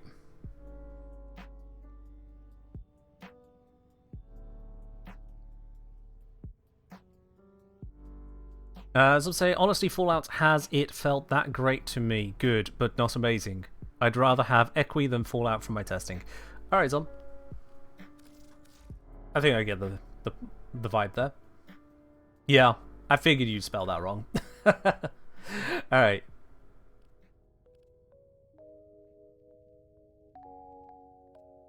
Goblins doesn't like the 2 because it doesn't block all the map. Sure. Not really seeing what your issue is with that one, but okay. I like including the two because of the sheer amount of radiation procs, which then leads into more Power of Reckoning, whilst also protecting us from both status and from enemies attacking us, which ties into the setup.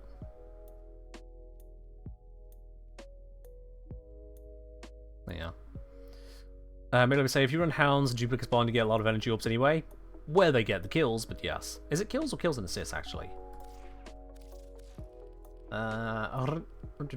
Duplex. Yeah, just their kills have a chance of dropping energy orbs, but it's still another source of energy. Yeah.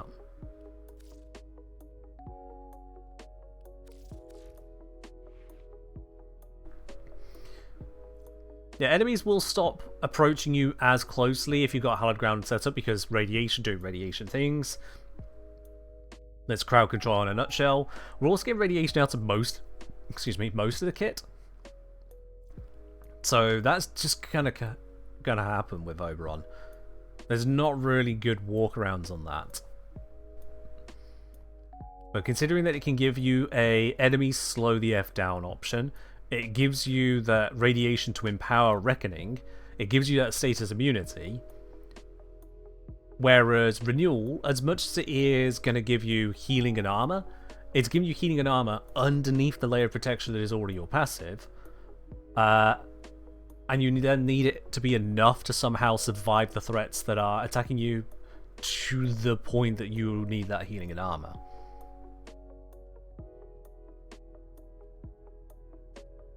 So it has limitations there.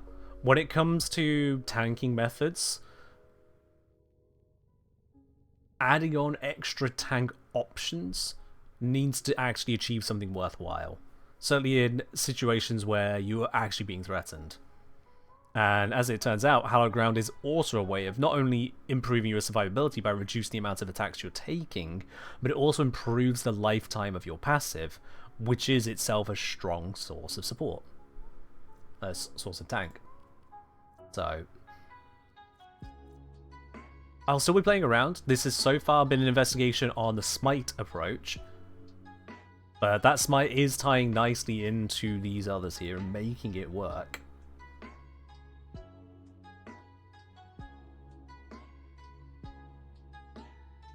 So I'm saying, funny that Radiation's problem isn't being bad, but arguably too good at CC, it slows stuff down. That's the thing, it's not too good at CC, it's that it has a far-reaching soft CC effect.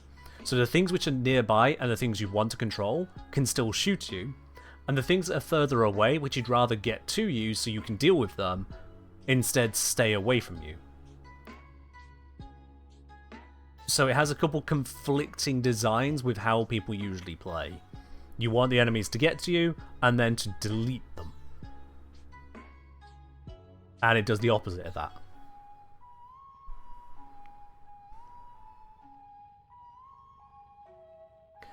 People keep mentioning Arcane Battery. I don't think Arcane Battery is the right choice here. I really don't.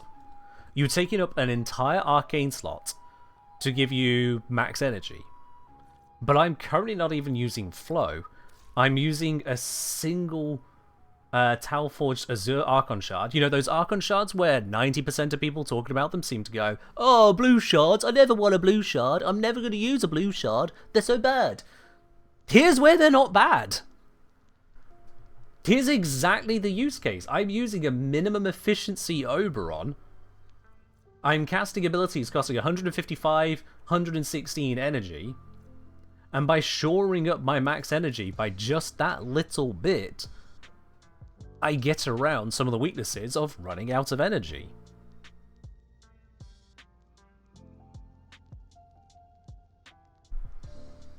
As I was saying, Fairness, Smite scales off shards, doesn't scale off arcanes other than a strength. So, interesting on the Smite scales off of shards. Now, you're absolutely right that we can get additional power out of it there, assuming we've hit the various strength caps. How much of these do you need? Gain 10 or 15% ability damage on enemies affected by radiation status. So they need to first be affected by the radiation status, If you got Hallowed Ground out, cool. There are some people already dunking on that idea. If you've got that out then you can have your extra damage. By using an Energy Max Shard here, we're missing out on that 15% damage. But are we missing out on 15%? The answer is no. Because I could put in, if I had all of these as Tau Forge, I could do a Tau, Tau, Tau, and then this replaced with another Tau. So without it, we're at 145. With it, we'd be at 160. So if we divide that through, we'd be missing out on 10% damage. 10.34. If 10% damage is the make or break of your build, I'm curious as to what kind of content you're engaging with, to be honest. Versus not running out of energy after key casting moments. Energy max is where you can hit a more significant breakpoint when it comes to low efficiency builds than 10% damage here or there.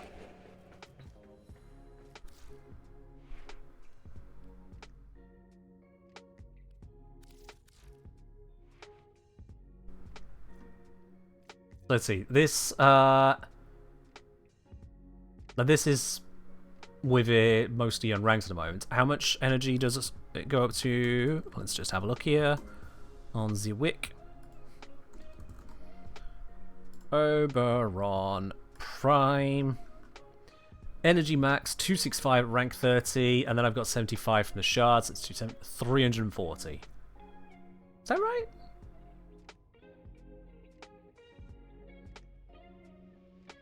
That's right.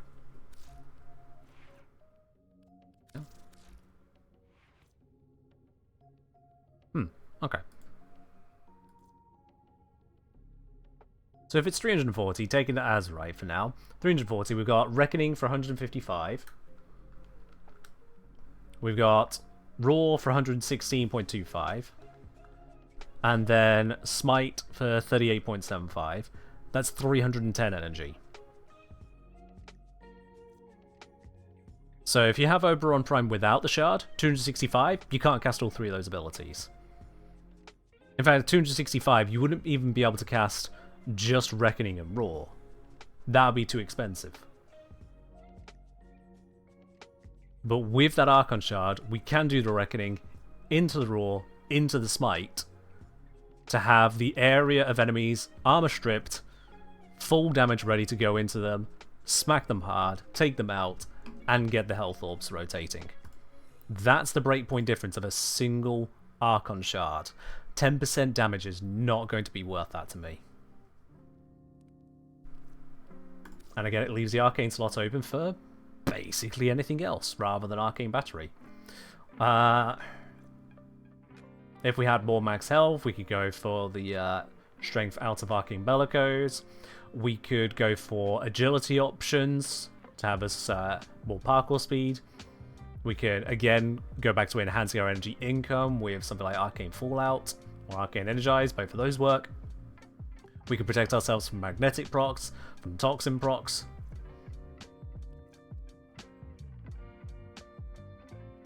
Yeah, various options included. So also say what you think of this augments, and do you think any of them are good on the reworked version? This augments? Which augments? You didn't name them.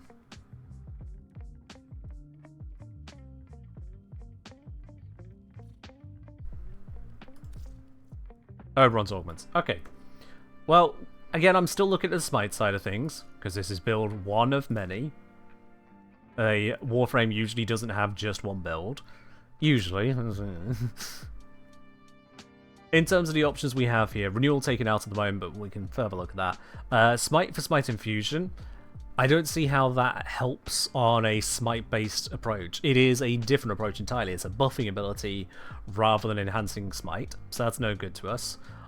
Piercing Roar, just whilst we're at it, is no good to us. We don't need it. Hallowed Ground, reactivate it to deal all remaining damage and radiation status. We don't need that. The extra duration is cute, but it's not the biggest deal. Hallowed Reckoning, giving Reckoning a bit more range is nice, except we're already 280%.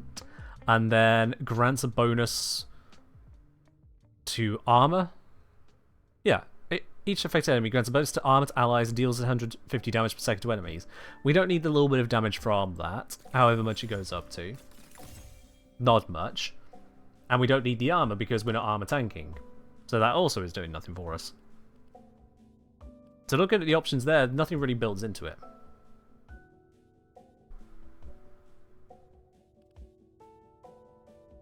Is this extra duration? Well, it says it gives extra duration, yes. If you deactivate it early, you're getting rid of that duration, but it does have extra duration in there. There's also Phoenix Renewal. I am aware. I did just say Renewal is not currently on this setup here. But because you would like to talk about it in particular, here is Phoenix Renewal. Alright, cool. Glad we covered that. So we're still on this build. Still on the approach where Raw is not coming off it. Raw is just very good for this. I don't see an alternative that works better than Raw if you are going for a smite build, and that is what this is.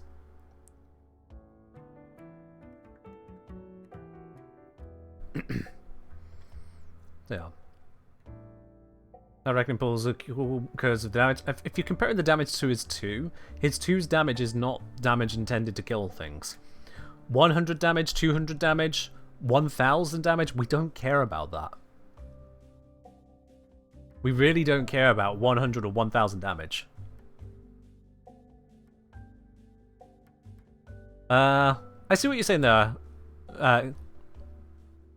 Clown, I guess. You don't actually have a username. I see what you're saying there. If you've only got one hallowed ground rather than 3, then you don't have the same duration coverage, but it's still giving you extra duration in terms of 1 ground lasts longer. But yeah. Made Oberon a DPS? I'm seeing about can Oberon be DPS, because he's got a very damage-focused ability. Alright, I'm glad you agree your name is Clown. Cool. Is damage decoy ever worth it on this? Christ, can I stop hearing about damage decoy? Okay, so let's have a look. Damage decoy. What could it be good for? You target a single enemy with the decoy first, so it becomes the orb, and you use the orbments. You've got the decoy on them. They are now this shimmering artifact of extra health, and we're using that to smite them without killing them because we don't have the bonus from Raw anymore. Maybe if you got them viral blocks, it would still work. To enhance the damage to the group around them.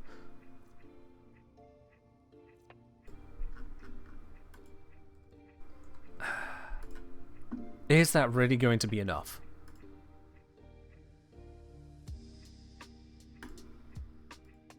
Fuck it, let's try it. You know? Fuck it. Whatever build this is... Oh, it's not a build over there. Excellent. We'll use you as a test bed for this then. Duplicate this over to you.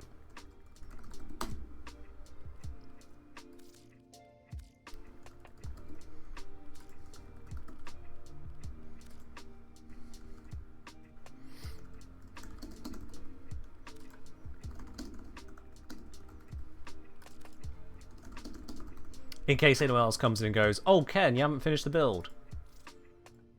Point and mock those who say such things. Point and mock. Alright. So, decoy over... Oh, let's say, feed the fucker again.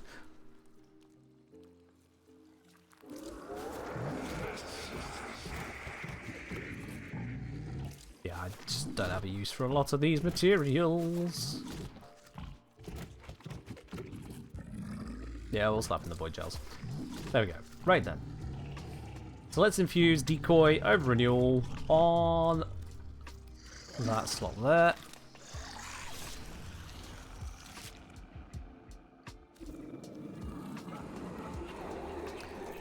Not sure I agree, Tom, and that's why I'm testing this. Not sure I agree.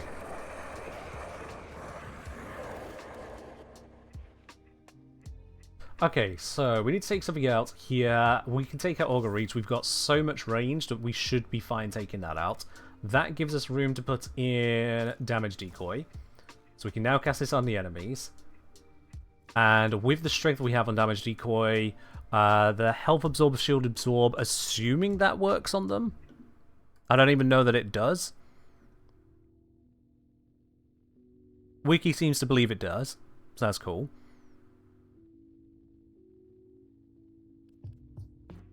So assuming this works as described, it'll give a 30-odd% bonus to the hit points of the target for each other target in the area. So what's our breakpoint on this? We have a 72.45% damage, so 0.7245, multiplied by nothing because we've taken out raw, so that's bad. So we're just going to hit the 75%, with a little bit of multi augmented, we will get there. So we got 75%, multiplied by the 0.207 radial damage at the moment, multi augmented will get us higher later, but let's start with the 207 for easier numbers. So that's only a 15.525% damage dealt to nearby stuff. To get that to 100%, we'll need an increase of 6.44 times, which means for this to get us to that point, at 31% a time, we would need 17.6 or 18 enemies in range. Now, assuming it gathers from a decent area, which should be good. So let's see. Health and shield absorb range is indeed a range scale stat. We've got 37.5. Does it need line of sight for that calculation? Wiki doesn't suggest as much, so maybe that should work. Okay. But let's take this a little bit further if we can. What further can we do on this? We've already got the strength coming in from there. Consider I'm now going to be recasting these frequently rather than a set and forget raw. I am going to slap in the universal fallout to give us some enhanced recovery there. Because I do feel like this should end up costing us more energy. Could use Arcane Impetus to damage decoy. Actually, fair shout. Fair shout. I'm not going to replace Augmented because the extra strength is extra strength. Throwing that away is a bad idea at this point. But Impetus can indeed work. Yeah. Theoretically. We'll see how that shakes out. Alright then. Suggestions over. Testing begins. Let's see what happens here. Let's again take it to Titan Steel Path Survival. It's just a simple, good old testing bed to see what we get out of it.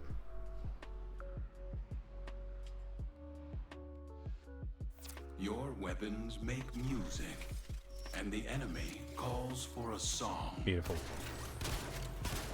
I still have the Bracken equipped. Oh dear.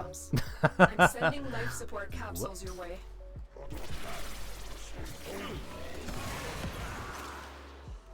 Okay.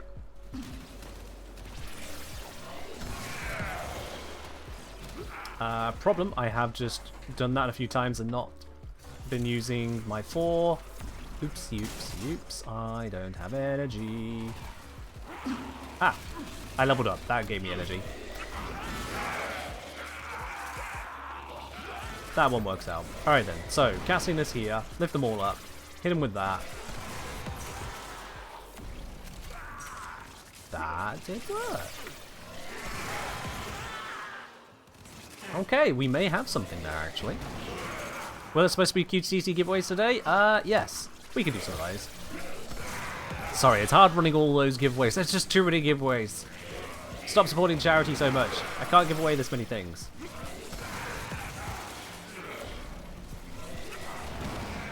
Get ready for a capsule. Ooh, got an Express unit. Can't cast out on it. Alright, I'll just do the... Hold on then.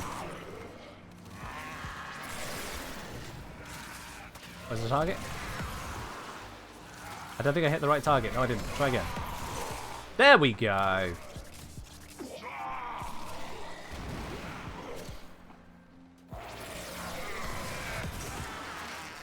There we go. Okay, yeah. Support capsule to the area. Oops, I hit the wrong target. Try again. This one did not scoop up many hit points. That's fine. You there. Scoop up hit points.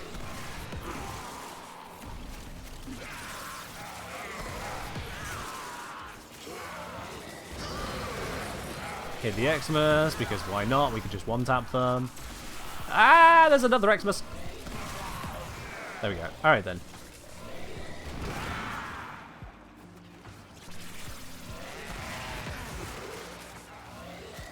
These ones are armored. Take off the armor. Then do the blap. Better.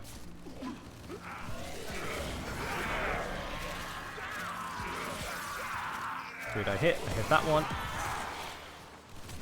Big swipe. No, target the enemy, damn it. Stab them all down and then smite the group. Yeah.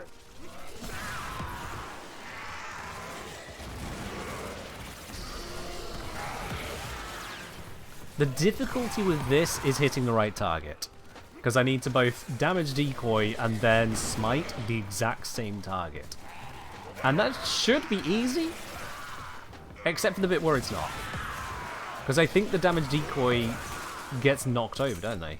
Let's try that some more. I've delivered another life support capsule. Or is it the dogs knocking them over? Less helpful if it's also the dogs knocking them over. Right. Want something in good line of sight to everything. So naturally I hit nothing. God damn it, dog. Alright, we'll just look over this way then. Yeah, this is definitely a fiddly combo. Definitely fiddly.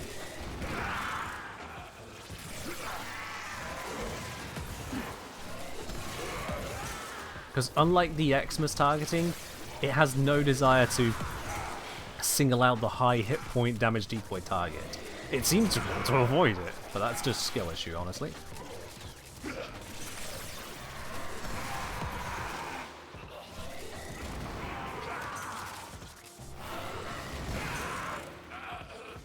What is the range on this Reckoning? 37.5 meters is not as far as I was hoping, I'll be honest.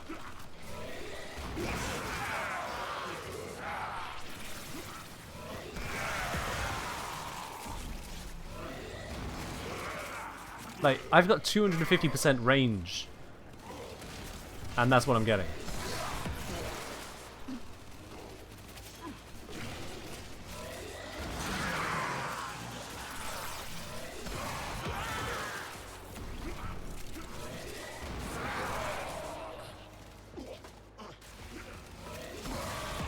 Xmas. We won't turn down those. That's the whole point we're using damage decoy, is to basically give things Xmas hit points. So that we smite it for a bigger explosion.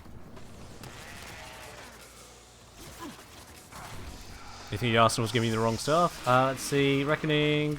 No, I've got the right numbers showing up there. Oh. I took a lot of damage doing that. Keep up the good work. There we go. I am back.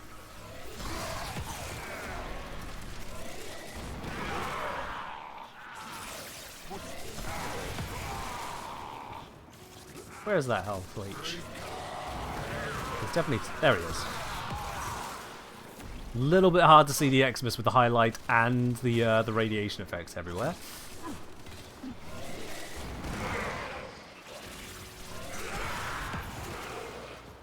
Bomba.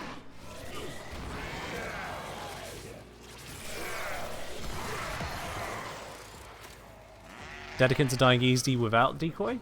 I mean, you need to hit at least some kind of threshold, whether it's decoy or raw.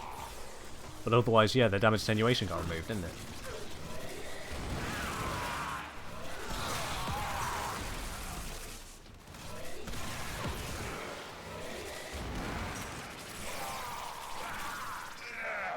They're all dying to the dogs. Get rid of the Jade.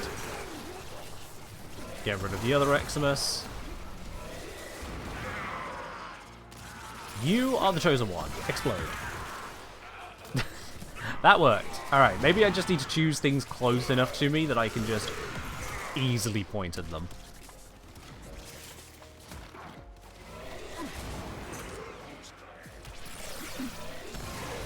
Bonk. Oops. It's targeted. Slam everything, and then... Damn it! Smite the right thing. Where's the Jade? Where's the Jade? Where's the Jade? There's the Jade.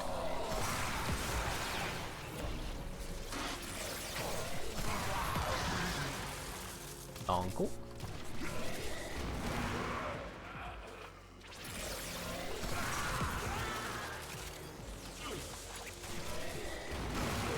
So this isn't amazing. It is working for making consistent groups, but we're now doing a 3-ability combo on the regular. And if you slightly miss, the game's just like, screw you. Like, my guy just fell over there, which made it where I targeted the guy behind him.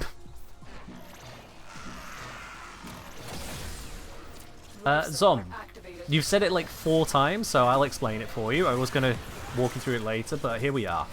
Zom, the thing you're missing is that damage decoy is not raw. It is a very different ability. We're not just doing a damage multiplier, we're doing a hit point multiplier. That's the whole point we looked at in the first place. That's what we're testing, and you can see it is working. What's happening is that we are absorbing a lot of extra health into a target, so that when they explode with a far greater force than a unit of their type normally would. This is bypassing having to try and amplify the 30% damage scale or whatever. 30% of... Well, it's not even 30% because we're not built for that much strength. So we're bypassing that limit by having enough nearby enemies that when the explosion happens, all of them die. We're giving normal units Xmas hit points. That's what it's doing. Is that clear now?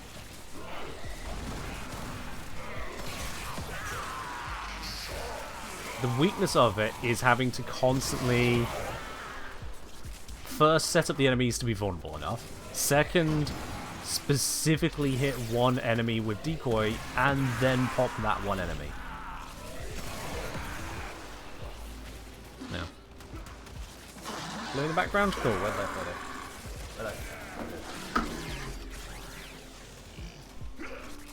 I think I hit that without looking. Where's the Xmas this time? We'll pop that one first. We're running out of time. Consider extraction.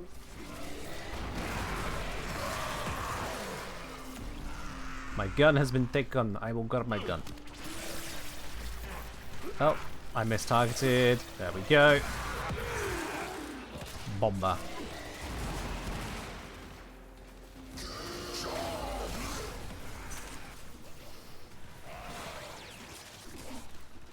Zom, I'll address your concerns after the mission.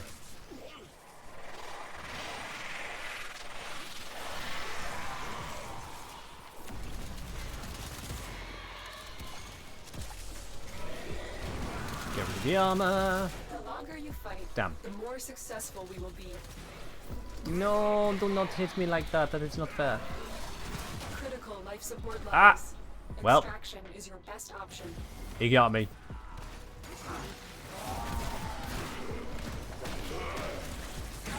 Alright, let's get out of here.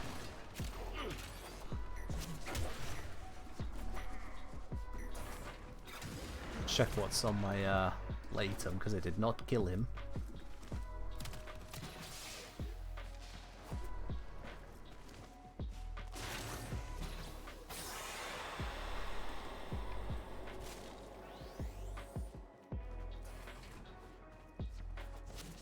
There we go. Okay. You are a blade. You exist to strike. You strike to win. Alright, so from Zom, it's just you usually don't need an Xmas in the first place. Getting the AoE to one-shot really shouldn't need a big hit point differential between the main target and the group around it. Okay. So you're looking at AoE one-shot, which requires Raw, requires the Spite, and requires then some other damage enhancement to get you to where you're trying to get to. And you're saying that you don't see how damage decoy can be an alternative to that. I'm not saying it's a great one. This was literally just a test. But if you physically can't see what was going on there, I don't know how you can't see it. Now, as for the reliability of the AoE one-shot,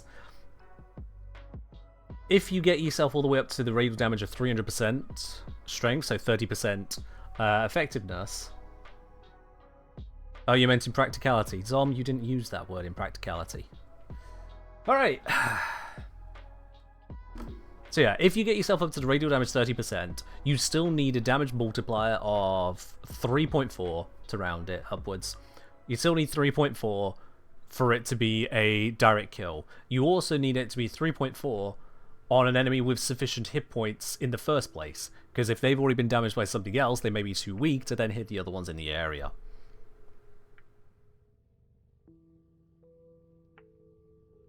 So that's a pretty significant damage increase. Now, Raw can give you a portion of that. You still need to multiply with something else. You can get your viral procs in. You stack it up from there. It's not a simple case of, oh, you're just smiting one target and everything blows up anyway.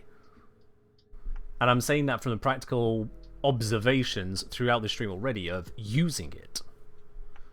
I was smiting enemies, they weren't dying, and they weren't killing things around them. Until and unless other modifiers were stacked on. It's why we are like 3 or 4 layers deep on this one approach. So yeah, in practice, decoy, if I was a better gamer and could consistently and quickly target the same enemy with both decoy and smite, I think this would be a very viable version of it, yeah. A very viable version of it. But because of that difficulty I'm experiencing there of being mobile, getting to new areas, armor stripping those new areas, then targeting an enemy who's been knocked down because of the armor strip, and then also hitting them with the smite, whilst all the dogs are running around, gets in the way. I forget whose idea it was at this point, but damage decoy has been one of the more viable ideas we've had the entire way through here. Not just someone throwing out the name of a random arcane, as if that is a suggestion. And that had a reasonable explanation behind it. Good choice. Like to see damage decoy draw priority like Xmas do? It would be nice. I don't expect D to do something like that. That's a niche interaction. And sometimes you want the decoy to stay alive so it can do the damage decoy things. So other things targeting it would be a downgrade for them. So I don't know how they would want to handle the retargeting on that. If Smite just targeted the highest hit point target within your area rather than specifically Xmas, I think that would fix it. But I don't know how they're going to do that test. The priority changed from Xmas to highest health pool. It wasn't even highest health pool, Ellie. Oh wait, if the priority Smite. I thought you were on about my targeting. Yeah, you're right, yeah. Yeah, if the priority of the ability was highest health pool, yeah. Because that's what you want with Smite. Who's the biggest, baddest motherfucker here? Turn them into a bomb.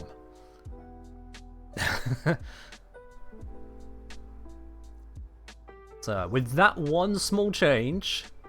We're rehashing that video series again. With that one small change, that would make this feel quite easy to use, I'd say.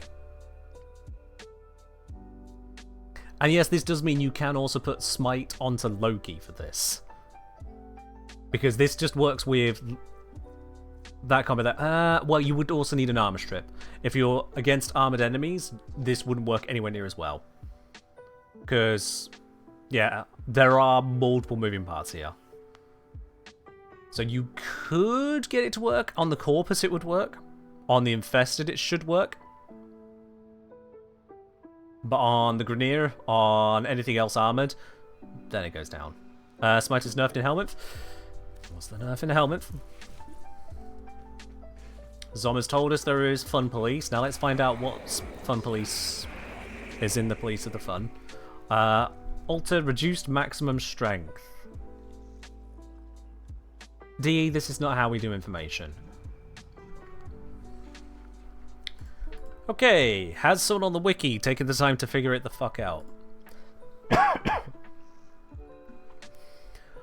When subsumed, Smite's percentage damage cap is reduced to 50%. I'm going to have to assume then that means the additional damage and the radial damage.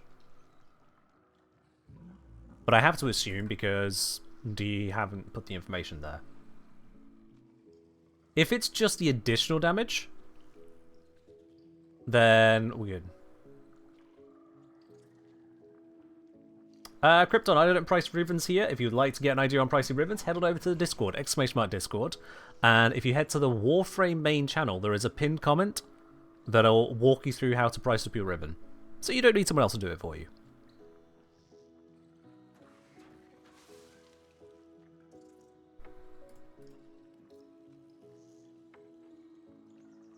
Yeah. I don't actually know if this caps at 30% still under subsume, or if it caps at 20% to match the nerf in the additional damage scaling. I love that it says reduced maximum strength, but none of these things here are maximum strength. So that's just... it's a warning without really telling you what it's warning you of. That's, whatever. Capped this stat at this. You know? Plus D? Oh well. Putting the UI in DE. Okay, so... damage decoy, it's an option, but yeah. Not an amazing option due to targeting at the moment. Bringing us back over to the Raw side of things. Raw is more set and forget. You can't forget it forever, you do need to recast it. But in terms of energy economy, it's much more affordable. Downside is basic units aren't as good for obliterating their allies. Because the combo we're getting here... still haven't decided on which arcane I'd want to throw in there, because the energy economy was just fine. Yeah, I'll figure that out. With this, we get up to, ignoring growing power because we're focusing on the casting, 26.7% radial damage. Multiplied by 2, assuming there's a single viral proc out there. Multiplied by Raw's effect of 62.1, it'll actually be higher than that. It'll be 1 plus 0.3 times 67. It's 96.1%. So a single viral proc enemy with full molt augmented, hit with smite raw combo. The AoE would be 96% of its current health. Not quite lethal. 600k endo? Yeah, I got a little bit. Oh, did you think that was my plat? My plat's the 3k. But yeah. Anyway, Aegir's going to be upset if I ignore them again. On their plenty sensible suggestion. Let's see. Let's do...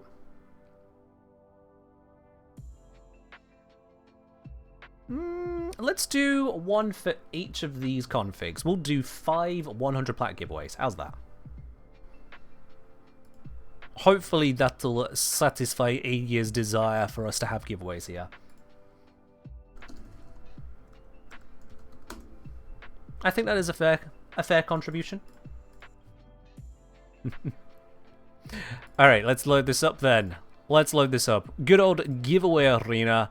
These are giveaways from the Quest to Conquer Cancer because of the sheer amount of donations and support we have had on this channel. We are 3/4 of the way, bar 1 penny, of the way through our goal of raising 6,000 Canadian dollars for the Princess Margaret Cancer Foundation. And D helping us in this charity drive have provided a whole whack of platinum giveaways and other prizes along the way that we can give out. So let's do another round of that. It's going to be 5 lots of 100 platinum starting now. If you'd like to have a chance to win that, !win QTCC in the chat for a chance to win that. 5 of you will be winners. This is the highest win chance we've had for a while in terms of how many victors we're choosing at the same time here. Let's move my webcam out of the way so the vibes are not blocked. !win QTCC in the chat for a chance to win one of these 5 100 plats prizes we're doing here. And as a reminder, if you are new to the channel, you must also use the !IGN command immediately followed by your Warframe username and platform in that same message so that you can claim the prize. If I don't have your Warframe username and platform through that IGN command, you will not receive your prize if you win any prizes on this channel. But once you've set it forever. You set it for this stream, the next stream, all the streams thereafter. Sadako, we do need to have your platform as well with our IGN. If you use the IGN command, just make sure you do read what the bot says to you. If the bot says you're good, you're good. If the bot says something else or doesn't respond, follow up from there. I'll give you all a moment to enter into the giveaway with !win QTCC. Entry with !win QTCC. And definitely if you do end up winning, make sure you've done the IGN command. If you think you've done the IGN command before now but you can't remember, you can do it again. It's fine. The bot is very sensible. It goes through the list, it looks for your name. If it finds your name, it just updates your username to whatever you've set it to. So if you accidentally put it incorrect, you can fix it. And if your name isn't on the list, it just adds you in there. It's a very sensibly coded bot, and that's because I coded it. It's as simple as that, really. Alright, we got 69 people in here. It's pretty nice. I'm wondering, are there any more people who want to join in right now? I know it's the perfect amount of entries, but we're gonna give it a little bit more. Are there any other people who wish to win? And if so, use !win QTCC. !win QTCC. If you use any other command, you're not in it, you'll see your character, your avatar slide in on screen.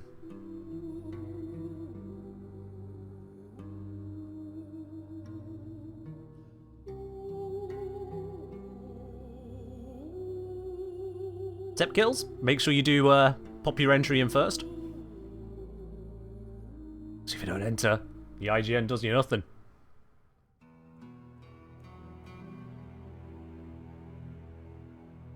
Chaos, !entry is in fact not how you enter into this giveaway. It's !win QTCC. So it's absolutely thoroughly beat into you. This is for charity. And if any of you would like to support that charity in the process, just QTCC, QTCC, for the easy link on how you too can help kick cancer's butt. And with that, that is shilling aplenty. Let's do the draw. There we go. Plenty of opportunity to get in on that. If you missed it, you'll have to catch the next one. Here come our wonderful fighters, streaming on in, hoping to not be obliterated by the boss. Unfortunately, it turns out that we also don't have damage attenuation. The boss is going to shoot many of you easily. But that's not going to be a problem for 5 people as we get through the end of these. Oh god, it's still going, is it? As we get through the end of these... As we get through the end of these, here are our 5 winners from this round. We have Self-Proclaimed Saint, Andrew445, Reezy, XGN Knave, and Mizzlesation. Congratulations to all 5 of you there. Self-Proclaimed Saint, Andrew445, Reezy, XGN_Knave, and Mizzlesation. Please make sure all 5 of you have used your !IGN command if you haven't done so already, so I know exactly where we're sending that. Was there not 6? Simulson? I don't know where you're getting number 6 from. It was definitely 5. This is the coolest giveaway system. Thank you. I made it myself. Took a while, but I made it. It is the right level of janky silliness, isn't it? And we're sorting is beautiful. It works. It works very nicely. And you won't find this on any other Warframe channel, will you? No, sorry. Alright. Self-proclaimed Saint, it looks like you sent your request at exactly the same time as Esk the Fate did, so the bot didn't quite catch your message there. Can you just try that again, please?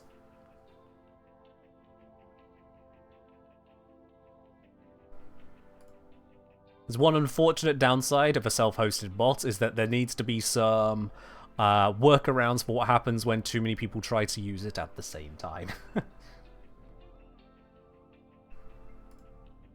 Alright then. Now, as a reminder, because this is a QTCC giveaway supported through DE, it does mean that all of those will be given out once QTCC wraps up. So any of you who have won any plat raffles as part of QTCC, you'll see that in your inbox in-game shortly after the end of the Quest to Conquer Cancer. So you'll see that in November. As I said, I wanted to know how poorly it would go if DE tried to use this during TennoCon. If DE tried to use this during TennoCon, we'd need to definitely set up a more powerful command recognizer. Twitch isn't too great with that in the first place, but we'd need to use a more powerful one. There's a reason why DE usually do their draws just from the names of people who are in chat, but I didn't want it just going off to random people who aren't even paying attention. Now, Cal say, are we done trying to optimize Smite? Do we have other ideas? There's still this open arcane slot over here. We've shown that we don't need energy on the raw approach. We've plenty enough good on that. I think it is just going to be a matter of adding in strength. Now, our strength boosting options aren't amazing at this stage here. Arcane Bellicose is not going to do a lot for us. Arcane Camisado is pointless. Crepuscular, we're not going invisible. Arcane Ice Storm is not going to work. Arcane Impetus is going to give us next to nothing. Arcane Power Ramp, also, we're not going to be going for that kind of approach because we are going to be spamming the same ability from time to time. We could go for Molt Vigor to get the benefit from having used an operator ability, but it's only on the next cast. So in terms of Strength Arcanes, we don't have great ones there, I'll be honest with you. We don't have great ones.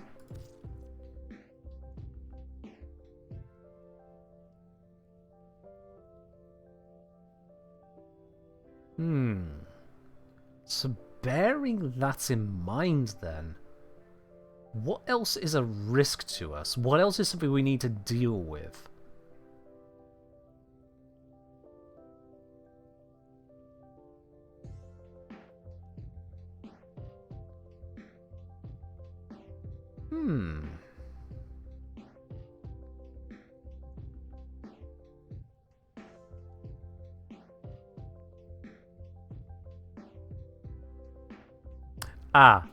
Nave, you have a space in your username.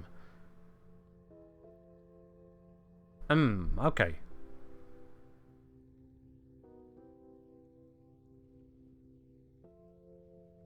Alright, Nave.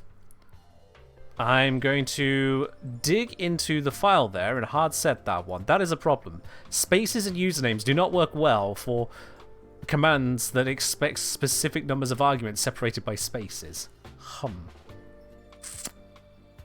Yeah, that does make that a little bit more complicated, doesn't it? Hold on, let me dig through. Where's the file? You suppose Warframe even permits space in usernames? Only on some of the consoles. You can't do it on PC. Let's see. There's the log. We are looking for XGN Nave. Yo! I'll have a look at that in just a sec here. XGN Nave. There we go. Alright.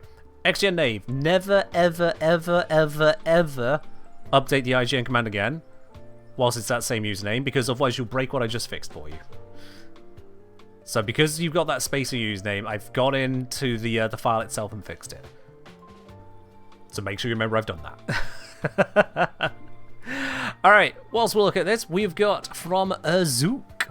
I think that's Azook, if I'm supposed to pronounce the zeros there. A $25 donation to the Quest to Conquer Cancer. With the simple comment, one day we will conquer. Well, thank you very much there, Azook. That is much appreciated. Two things happen. Yep, 2 things happen as a result of that. 3 things happen as a result of that. And we got another dono as well. We'll come to that in just a second.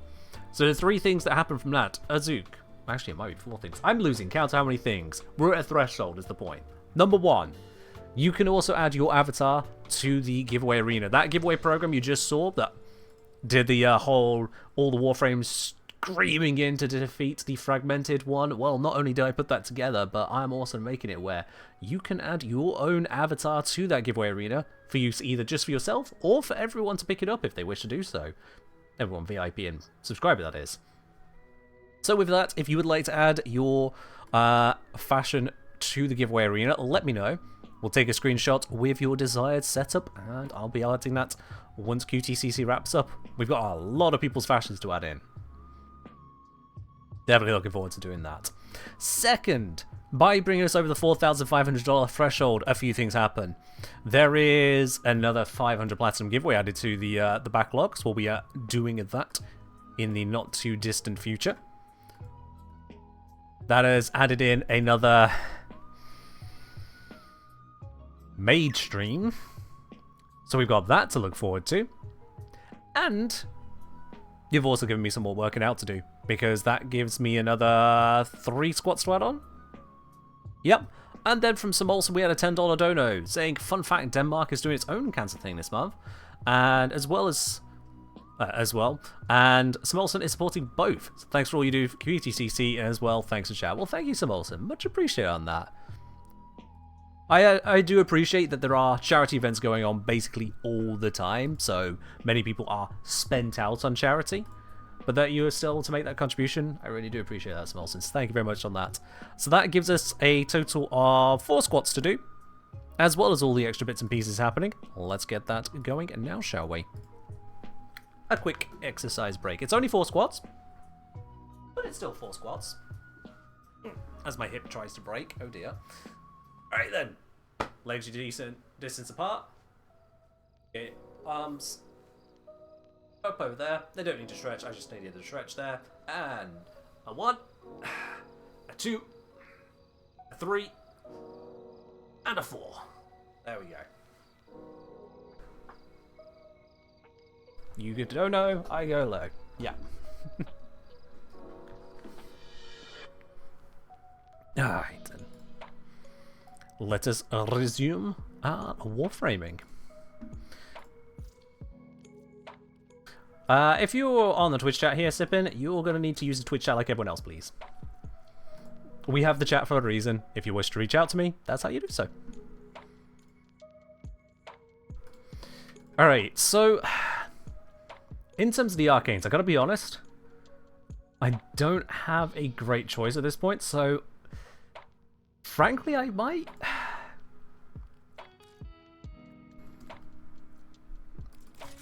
might actually go for that after all. I might go for the Arcane Mastery after all, because the options are so limited here. Just going for the extra energy increase from that instead, and then taking off the shard, opening it up for something else in that slot. Because the opportunity cost has dropped that much lower now on the arcanes, because we've already got the energy economy thanks to Equilibrium. Yeah, it's a heavy cavalry arm reload you're on about. What about the duration 1 for comfort? So the duration 1 assumes that we're never ever going to drop our shields and give us that little bit of extra duration on Raw. A little bit of extra duration on Raw doesn't really achieve us a lot, because we can just recast it. Whereas this allows us to take off an Archon Shard and go for something more effective. Yeah. Battery will ramp even higher during the mission? It won't, no, because we're not using renewal.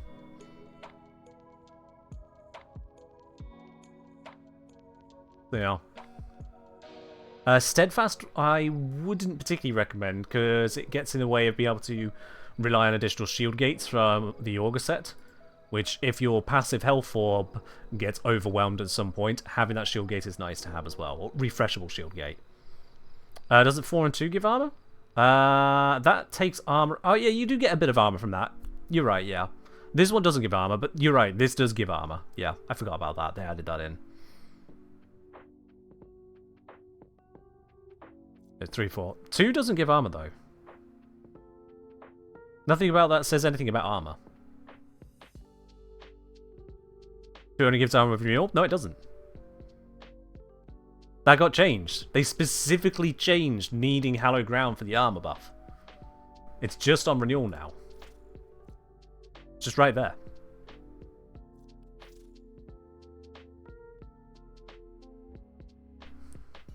Yeah, if anyone knows anything about a frame pre-rework, just take every last bit of knowledge you have about it and shove it in a big old box called "To Be Tested." Yeah.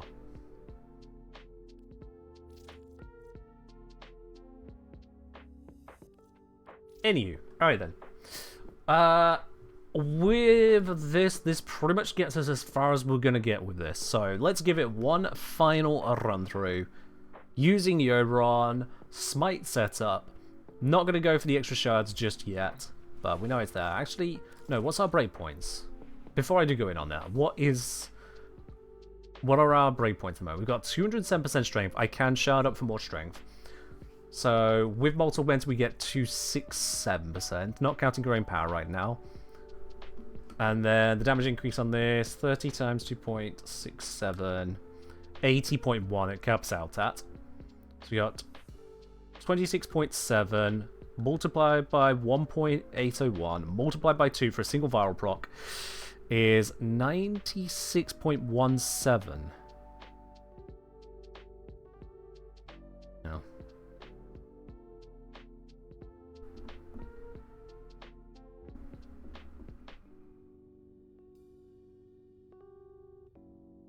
But it should, the radial damage should be scaling off of the damage from...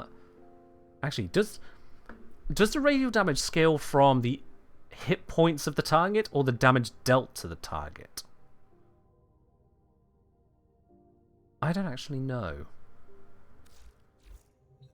Let's just compare that number real quick. Oh, I've maxed out the standing on that. Sorry, one sec. You. Curious. I'll get some more fallouts later. The multitude of creatures Cheers, you have on. immortalized would cry out in thanks. Bunny Hunter, if you're having an unexpected experience with a weapon and mod interaction, pop it over onto the bug report forums.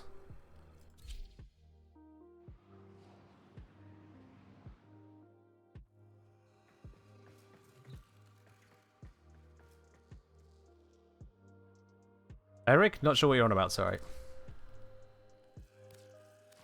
Alright, let's grab ourselves... Yeah, let's go for a couple lumbering fragments, easy enough to hit.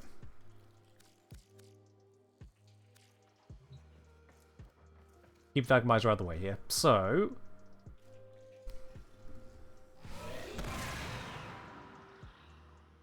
Wow, that was a lot more damage than I intended. Of course, because they have the damage vulnerability to radiation. This is just innately more effective against Murmur. I didn't even think about that. Oops. Yeah, that's going to pollute that test a bit. Let's redo that with... charges. There we go. Because they're not strong nor weak to it, are they? Just verify. Yep, nope. Alright.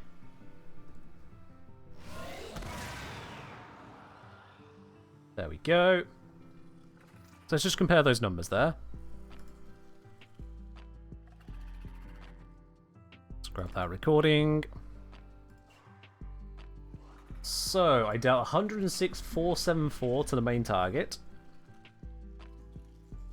And then the AoE hit the other one for 30421.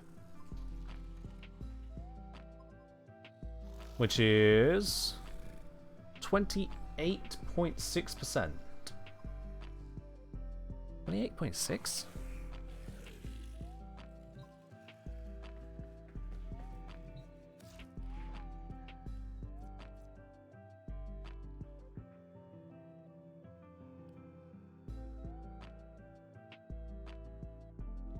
$28.6.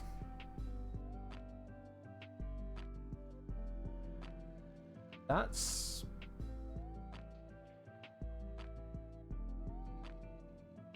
Did I read that wrong? Definitely 30,421 to secondary target. And definitely 106k to first target, yeah. First target took almost exactly 3.5 times as much as this. Come on.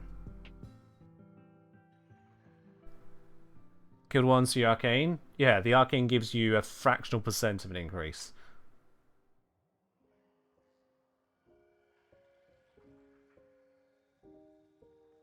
What other modifiers could be coming into play there? Why did it do that much?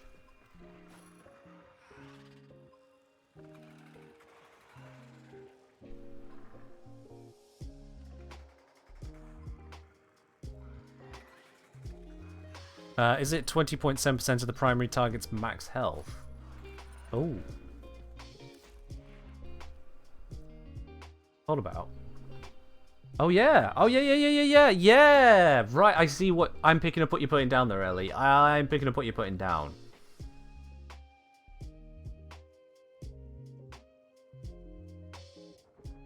It's not the percent of the damage dealt, it is the percent of target's max health. Right. So AoE is strictly 3.5 times weaker. But it has that cap at 30%, which is just shy of half the cap on the single target. Okay. So it's nothing to do with other devices then. It's 0.207, no, 267 once we get mods augmented fully in. I've been misinterpreting this, haven't I? For a while. Oops. 0.267 multiplied by a viral proc for doubling it. Multiplied by, we said it was 1.8 from raw. Right. Okay.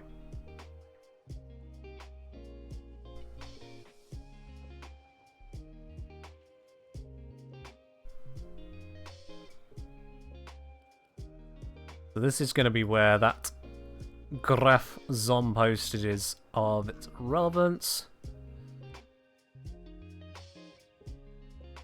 Desmos graph. What is this Desmos graph trying to show us?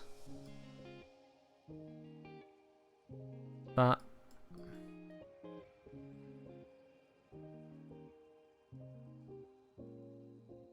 That is AoE damage and that, but raw on or off? Okay. Ah, yes.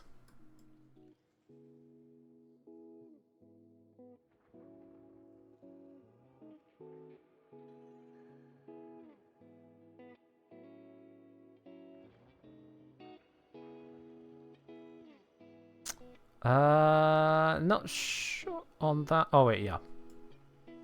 Assuming a single viral stack, 275% strength is the breakpoint. Got it.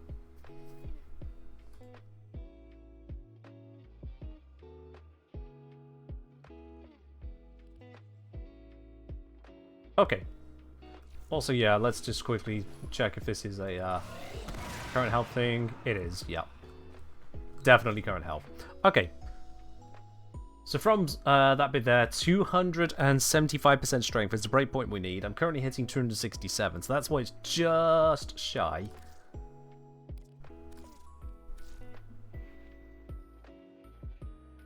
So if we keep the arcane battery, what we can do on that is if we drop the Azure Archon shard, that can be replaced with a single strength shard.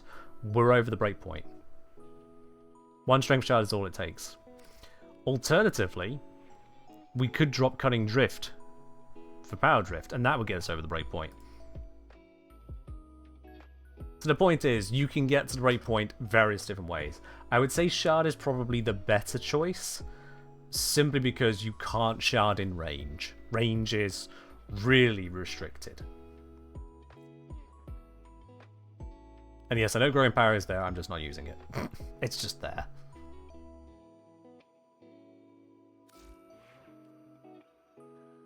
Also, fun fact, you could use the Grimoire which would also do the trick. There are so many different ways of getting that extra bit of strength, one way or another. I hope they had a range charge someday. Maybe if the power creep has gotten far enough by 2035. It's going to be a while. Yeah, the issue with the aura is remembering to constantly be using a weapon attack that applies a status effect every 6 seconds. Yeah.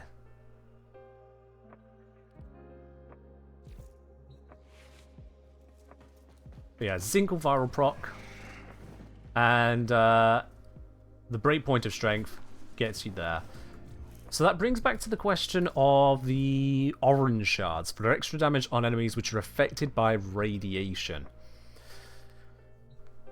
They should be affected by radiation as a result of Peck and Procket. Oh yeah. Okay. Well, we'll hit that then from time to time. Let's go back on the whole... Yeah, radiation should be procced from Reckoning, right?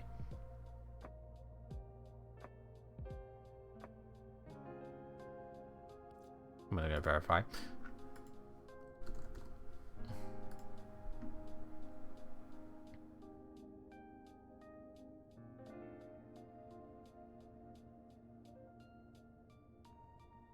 Fairly certainly applies that, yeah. Just one rad? Yeah. Don't worry about it, Ellie. It's just someone being young. So because you're going to want to armor strip anyway, you're going to have the rad proc on them. And if you've got the rad proc on them, then the ability damage there is also going to help cross that threshold without having to rely on growing power or anything else already being active. Don't worry, Ellie. You're missing nothing.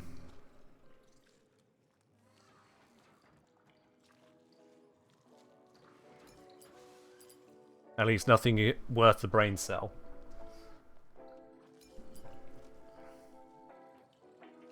Honestly, you can achieve this in, like, any of the various different ways. So, yeah, let's just remove this. Let's slap on... Because I'm probably never going to use them anywhere else, let's slap on these. I don't really use these topaz shards. I mean, extra health per enemy killed with blast damage. Regenerate shields of the kills on blast. They don't really carp up all that much. Increase secondary crit chance for killing enemies with heat status. It's cute. I can see its application. I just don't really use them that much. Did they change Oberon's passive? Yes. Patch notes. So I'm just going to slap these in here. When else am I going to use them?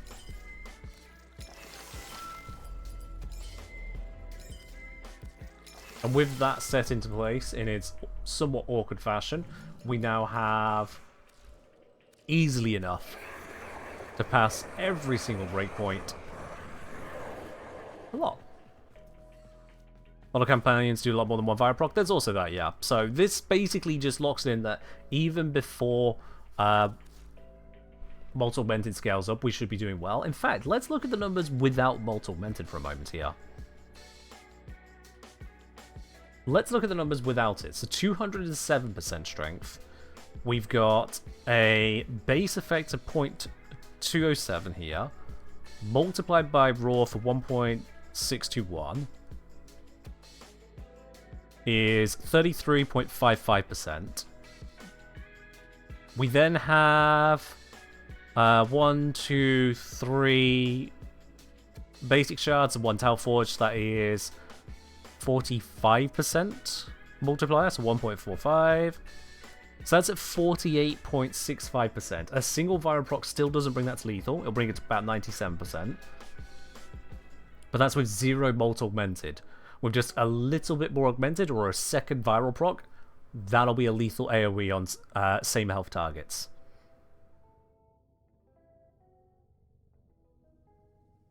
And if you get any targets which are not exactly the same health, you get even more.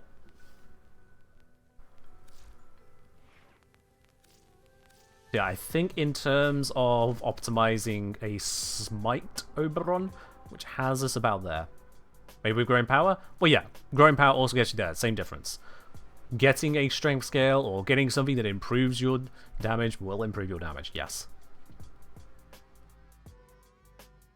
All those bits are there. So, now we know we definitely cross over those thresholds about 20 different ways to Sunday. Let's bring it all together here. These foes deserve your respect. Honor them with quick deaths, and I with your victory. I'm still recommending the inclusion of Molt Augmented, any other buffs of that type. Because at the very least... This guy did not perish. And I did not get my energy from him that I wanted. Uh-oh. This is bad. Energy! Alright then. That's not enough energy. More energy! Still not enough energy. Please, let me cast! Oh well. I tried. There it is. Okay then. Now we've got that initial moment covered. I keep forgetting just how low range Reckoning is. But there we are. Some of them died just to Reckoning.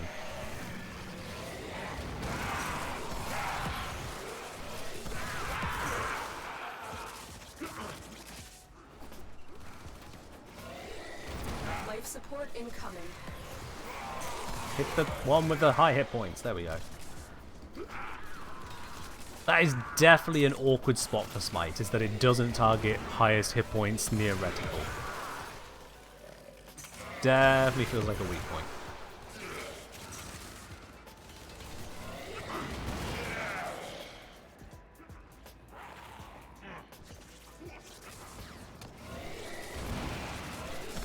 I've delivered a life support capsule to the area.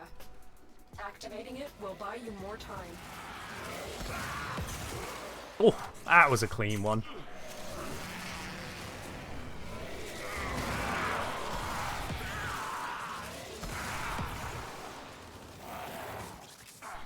Yeah, this is proving effective enough. Let me try and move to an area where enemies aren't quite so claustrophobic.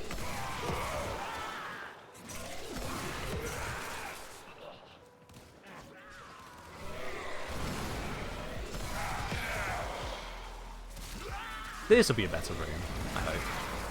It's an Xmas, let's pop the Xmas.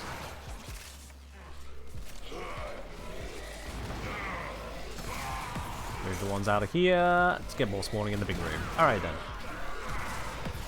There is a Jade. Pop the Jade straight away. There we go. Get ready for a capsule.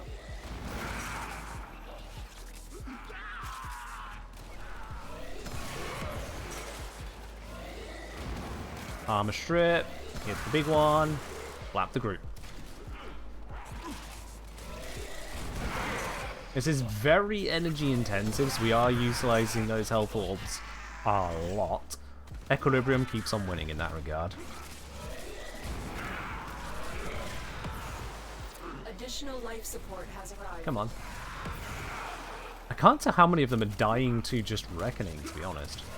It shouldn't be that many, but it feels like a bunch. Yeah, it is doing a fair amount once we get the armor removed.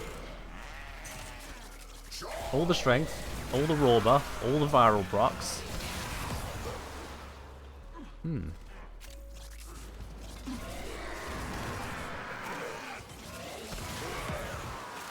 You're right, King Goblins. I am occasionally getting a status effect that I could have not had. I also don't seem to be dying to it.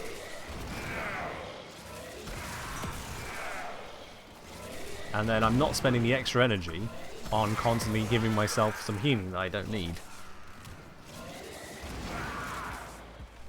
Maybe I'd say if you go Pure Caster, could also go for a Cuirass approach. Could. But then we miss out on the viral spread of Panzer, which is making for a very reliable one-shot here.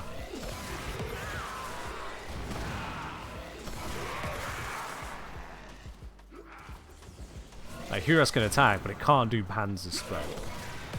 And again, we don't need the invisibility. Just like we don't need the healing and status immunity, resistance, whatever it is from renewal. This is the essence of optimization. This is the essence of min-maxing. It's not looking at what you could do. It's looking at how does it make it better.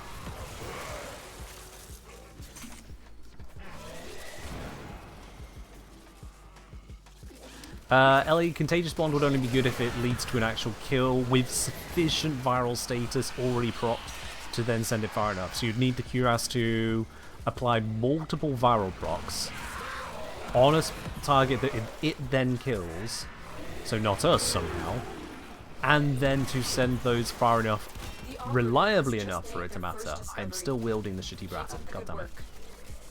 Extraction is available if you need it. Alternatively, I could just not go invisible, use Panzer Vulpaphiler, and have the reliable viral procs where I need them.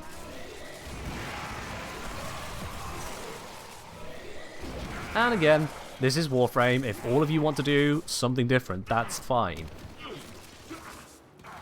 Do not look at me doing something as me saying you can't do something else. At no point have I said that. So if you want to use Huras, if you want to put Roar over the 2, if you want to just sit there with a Torrid Incarnate and go, I'm an Oberon, then you can. I won't stop you. You play your game.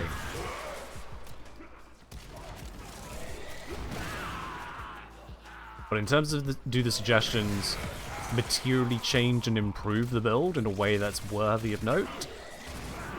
Yeah.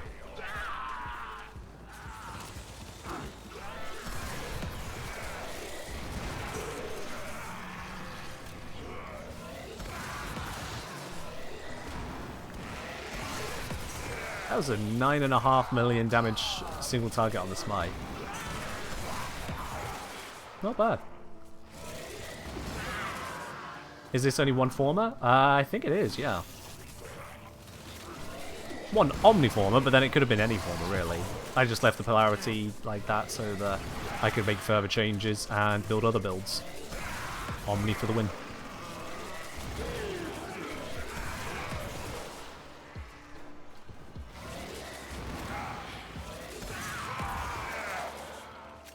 There is a Jade. Where is the Jade? There you are.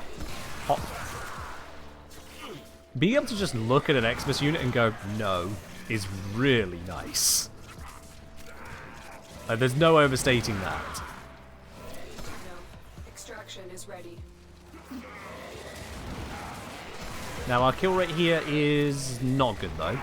We are running out of life support again. Part of that is radiation. Keeps enemies at bay. And it's not something we're going to be able to fix on a radiation frame. Unfortunately, there are limits. So let's pop some of this life support. Do a quick little reckoning so that enemies focus on each other rather than me. Consider extraction. Life support activated.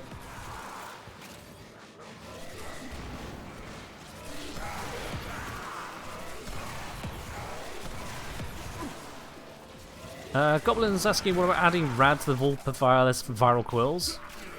Would that do something useful to this build? Not will it do something, will it do something useful? Because it sounds like you're trying to give me more energy. Yeah, I'm pretty damn good for energy.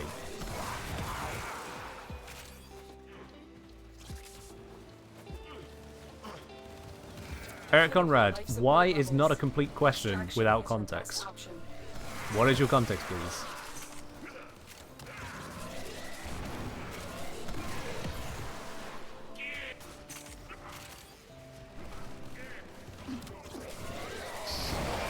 Xmas!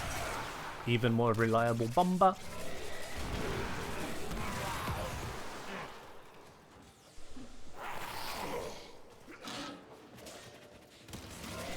The question you'd ask yourself, any idea?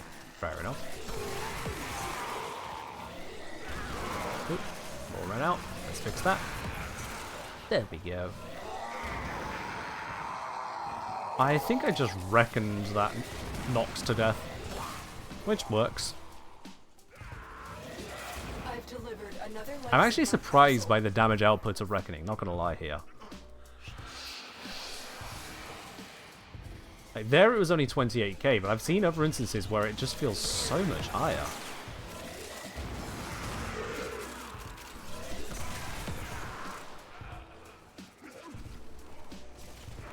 Mania, I'm just not going to deal with you. Not interested. Going away. Ooh! Okay. Alright. Hitting the Eximus there actually went straight through.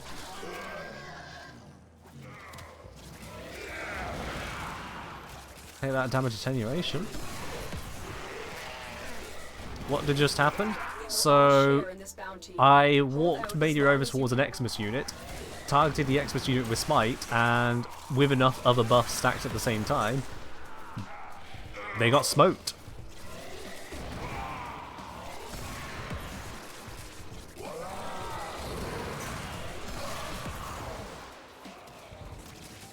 Their life was cut short, the threads of fate severed.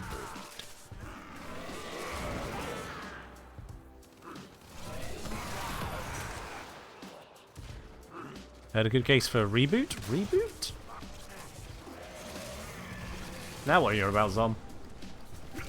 I can't tell if that one's a typo.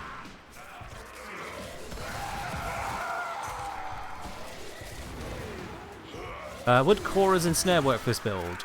We'd be taking off Raw.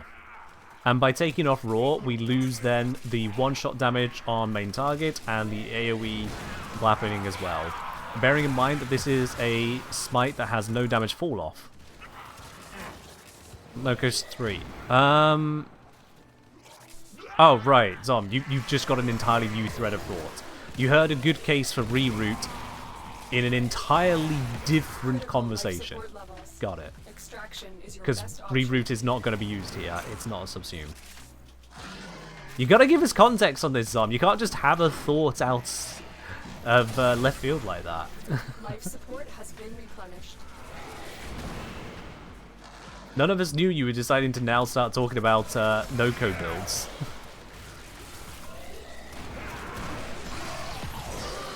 Oh, 2 Xmas in one spot, that's cheating. How do you reliably gain energy as Oberon with the new rework? Press 4, use Equilibrium. That's what we're doing here.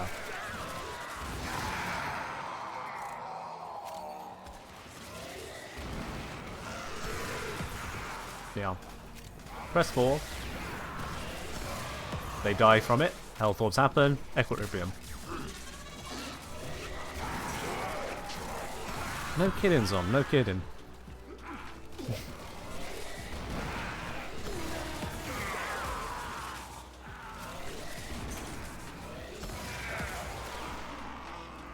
Overall, is this an amazing killer? Hell the fuck no. I'm getting about 75 kills per minute in this particular area. It's not great. It turns out that a crowd control focused element on a support style frame, even if you buff it with everything you can buff it with, is still going to be a crowd control focused element in a support based frame. It's not winning awards for kill rate. But if you want to smite your enemies to death, you can. If you want to have this active tactical gameplay where our entire tank is health orb gating, this is the world we're in now. Health orb gating is our tank. You can do that. It do indeed be doing.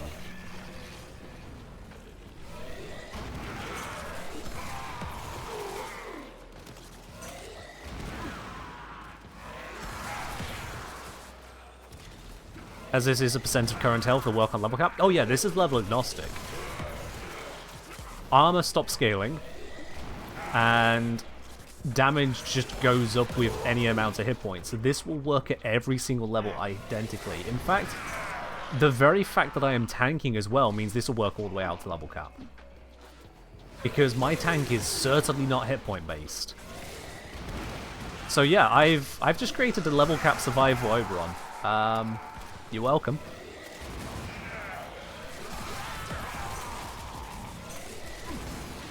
Yep. Level cap Oberon without invis, without relying on shield gating. It's present, but we're not relying on it. Yeah, this is a level cap Oberon.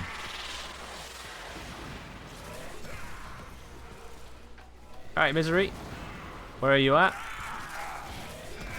There you are. Let's find you an Xmas unit. Will a Nox be good enough? We won't find out because Misery decided not to come towards the Nox. Let's try that again, shall we, Misery? Here is an Xmas unit. Misery! Oh, Misery! Misery! Misery, get your fat ass over here. Thank you. Ah, it's not one shot. But it did a lot of damage. If we just target the stuff that is near Misery, we will kill them sidewardly. Because targeting Misery themselves is pretty miserable. The damage is bad.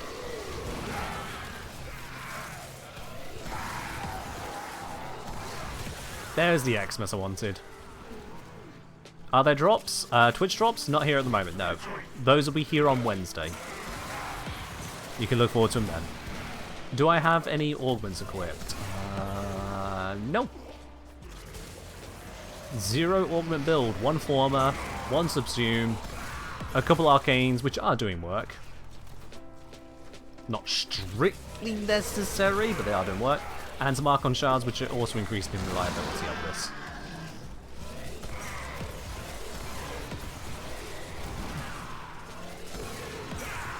Smite Oberon is better when you ignore the mini-boss? Correct. Because of the way that Acolytes handle damage versus their hit points, you're better off getting something normal to explode next to them for normal damage, rather than try and fight through their resistance and crap. Is Wednesday a mainstream? No, Wednesday will not be a mainstream. That will be on a Friday. Y'all have earned it on a Friday. Suffice to say, we're going to have drops, we're going to have Zac on Wednesday. I've got something special cooked up for Zac to make him regret ever saying yes to joining me on the stream. And so that will be enough going on at once. We don't also need to be doing it in a maid outfit. I would like to be known for something other than putting on a silly outfit. Please and thank you. Consider extraction. I'll do it for the charitable sake, but the number of people whose first comment is, "Oh yeah, I saw your maid stream. Can you see something else, please?"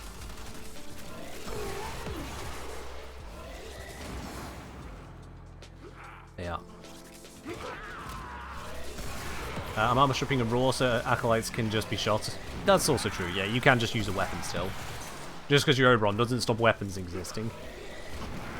Get a big sword and shield and smack them. Why not? Live the full fantasy. You've missed every mage stream? Will you be missing the one on Friday, Rockman?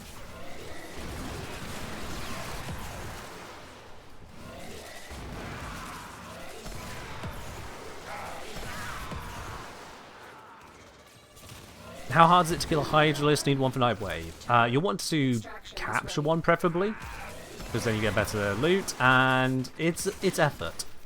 So I would recommend reading up guides on it, or watching a video guide on it, and taking friends. Not something that you can just kind of blunder into. There are mechanics, there are processes, there are pitfalls if you do it wrong. How much tougher are they now? They're getting easier every update. Although I haven't tried with the damage attenuation, because I don't want to. You are running out of time. Consider extraction. Additional life support has arrived. Yeah, I think I have demonstrated what this is capable of. It's not killing fast enough to maintain life support on its own, but it is working. Life support has been replenished. Flap. Draw up. Hit. Never mind, targets all just started dying there.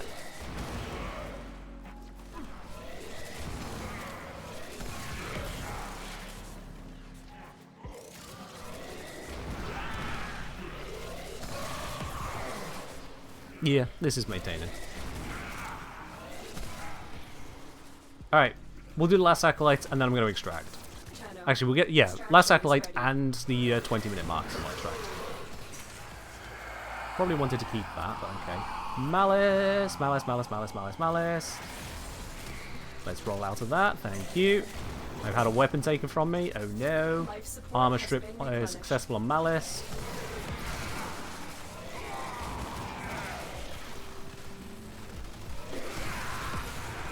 Where's my Xmas?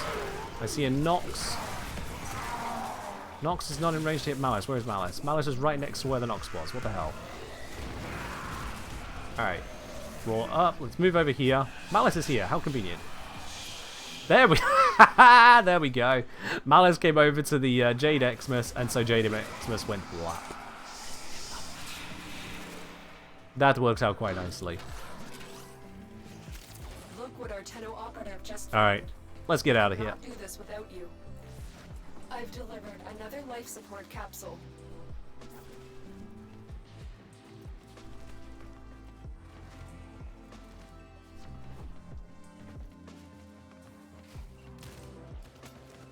I've run out of my passive. It's a good thing I am actively running. There we go. Alright. Valuable lesson.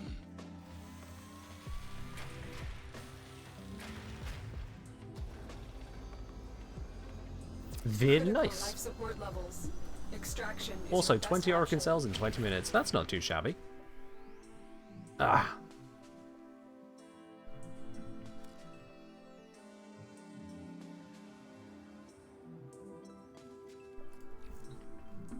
Alright then. Now, the other thing to consider with Oberon is, what if you don't want to build him for Smite? Before we wrap this all up, what if you don't want to build for Smite? Firstly, from King of Goblins, wouldn't Rage from Equinox work as good as Roar? It wouldn't, no. Because Roar is a general buff, it's increasing your damage all over the place. If you go for Equinox's Rage, you need to be targeting an area of enemies and only buffing your damage against that target of enemies, so now you're constantly casting this buff all around the place. On top of that, if you're attempting to speed up enemies to get into your kill zone faster, well, that's not going to work if you can't see them to target them with it in the first place. So it's a buff, but it's just objectively worse than Raw. Alright then, so outside of a Smite basis, what else can Oberon be good for? If you do Oberon as Hallowed Ground focus, you're just, what?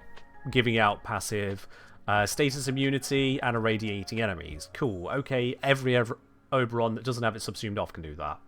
If you go for a renewal focus, I guess, yeah, you're just looking into health and armor tank. That's nothing too awe-inspiring, it's just something you can do. I believe, though, you give out armor to your allies based on your own armor, so you can make everyone a health tank. Cool. But it's not really setup defining, that's just defense. And with Reckoning on its own, it's an armor strip, it's a damage dealer, it's a health orb generator, but the damage isn't enough to, well, be enough on its own. The health orb generation is to give you health and energy for what else you're doing, and the armor strip is, again, just getting them to a point of being able to kill them.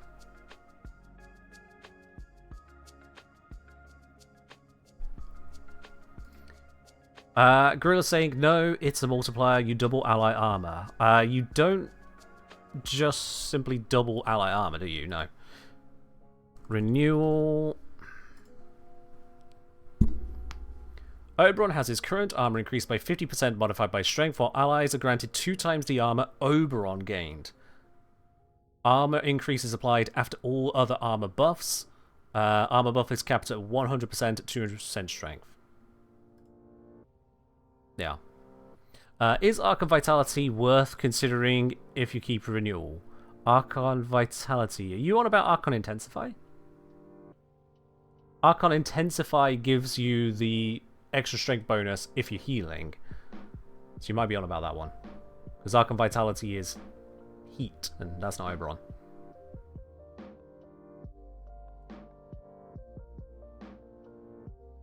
Is it worth considering? Honestly, I don't usually like Archon Intensify.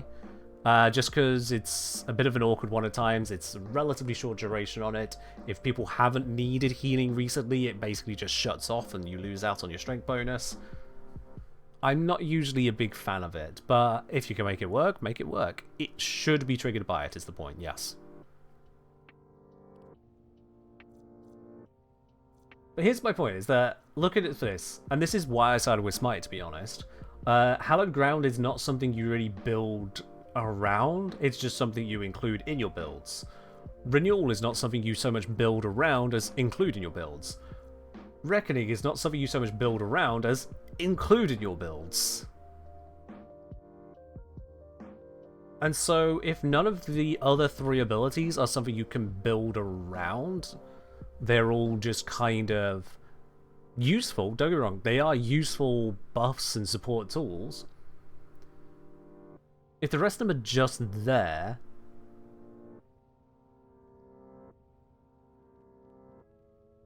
I mean, where does that leave you in terms of making a build? At that point, you could just kind of go generic array of stats that hits the particular breakpoints D have hard-coded in, like the 200% strength is your hard cap on the armor bonus on renewal, and then just kind of call it a day. The hard caps that are presented on the damage bonuses on Smite, or just damage on Smite, isn't something you need to worry about so much because you can further enhance beyond those caps through your viral procs, through raw, things to that effect.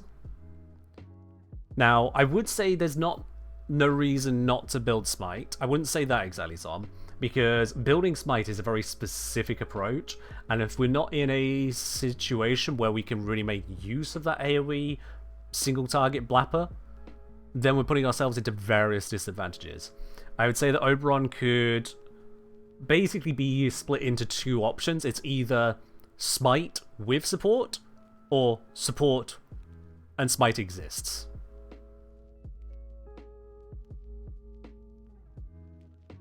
That's why there's the options here for Oberon, which isn't too dissimilar really to what I've been seeing with NoCo setups. That it's either you make the 4 happen, or, well, really, what are you doing with NoCo? Any elements worth considering? And yeah, that's the other bit. Fair point, Chaos, fair point.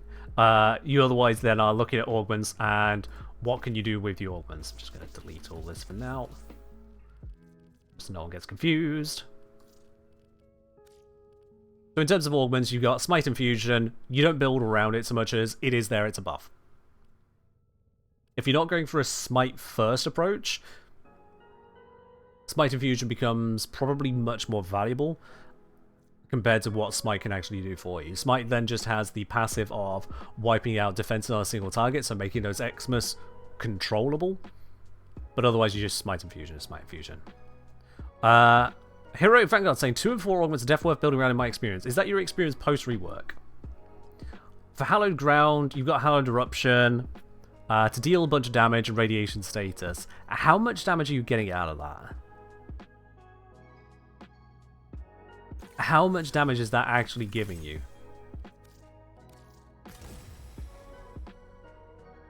Not much, says King of Goblins.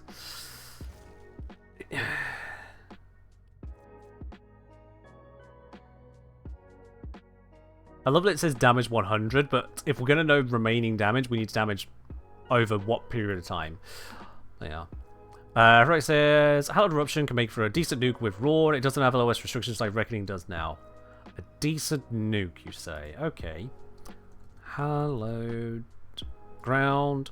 Damage tick interval is 0.5 seconds, so we're looking at base stats 600 60 seconds, so 120 instances of 100 damage base is... yeah, 12,000 damage. Not a bad base to work from, honestly.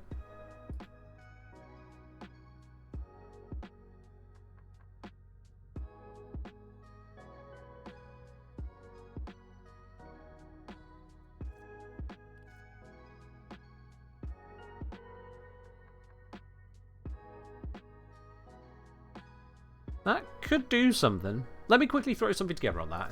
I think if we copy over this as a starting point, I think I might be able to cook something with that real quick. Real quick here.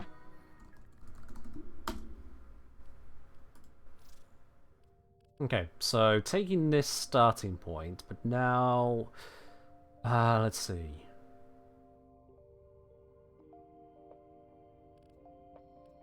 Actually, if I copy this over to here, I can effectively save that, because this is the raw in it. So now let's use this one, so I've got the raw there to do this with. So with these base stats at the moment, we've got a 31 second duration. Once we bring in Hard Eruption, let's go over Augur Reach for now. I don't really want to kill the Augur Secrets on it. So we go over this one. We've got 207 damage per tick. Times 71 times 2, total damage takes 29,394 damage. Multiplied by the damage bonus from Raw, and this is again without augmented effects yet, 1.621. And multiplied by the 45% bonus we're getting from our Archon shards. That brings us up to 69,000 damage. Okay.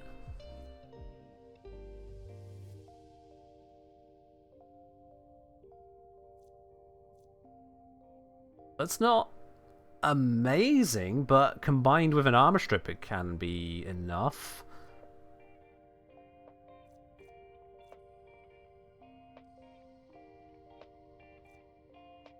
And the radius matches Reckoning's radius.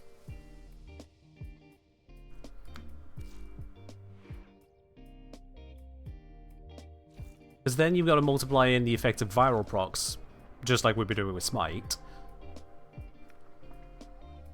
But yeah, as King Goblin's saying, enemies then stop at the edge of the flower field because they're shooting the ones which are inside of it. Yeah. So that means you have to drop onto a new group of enemies and pop them.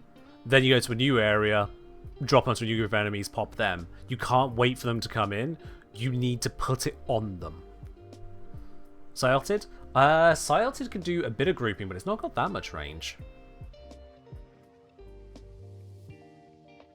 It doesn't reach that far.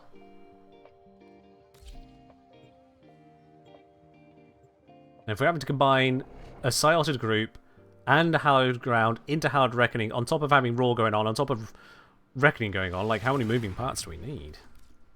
Your enemies have grown fierce. Use all that you have learned.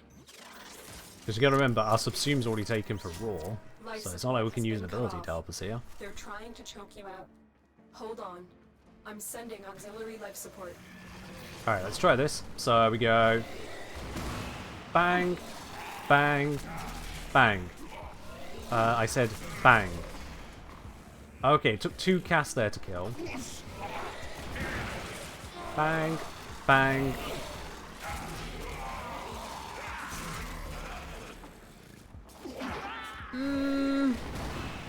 I think this might need some cast speed.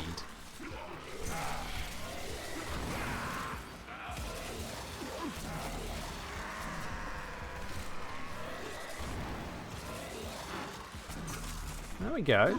Okay, I'm finding my footing.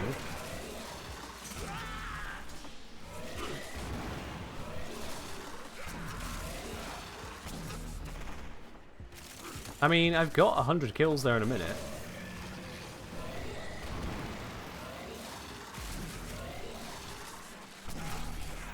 Life support incoming. Yeah, like I said, hunting the wider areas. We don't need to group them, we just need to go to the group.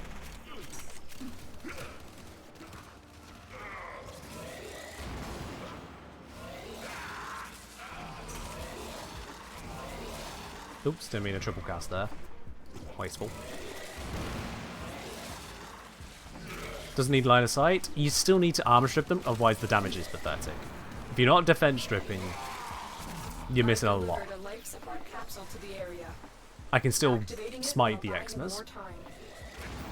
So things that do hard resist, because they're just that damn big, we can still smite them. That's cool. Let's go back over to this grouped area. Need to re-up the raw. Cast. Bang. Cast. Bang. That's not banging very well. Come on, give us a good bang. There we are.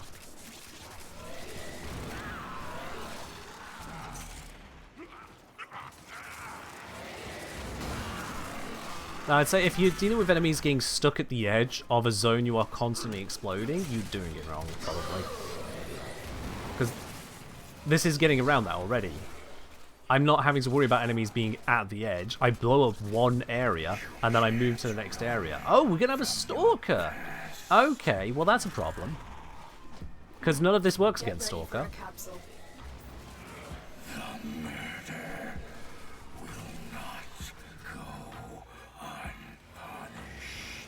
It was the fucking sergeant. You helped me kill him.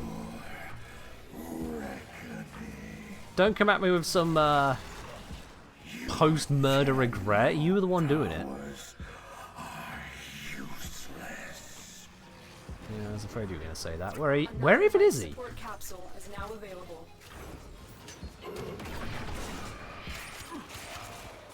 Uh-oh. Need health orbs, need health orbs. Have I picked up all the health orbs? No, I found one.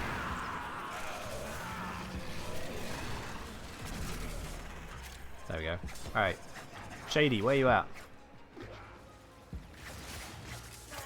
There you are.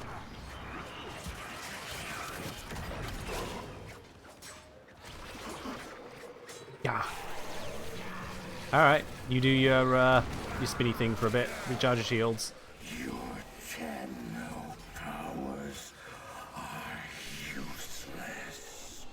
Yeah, they are a bit useless here, aren't they? I haven't died to him yet, so that's good. I just keep losing track of which one he is. Why is there not a marker on you?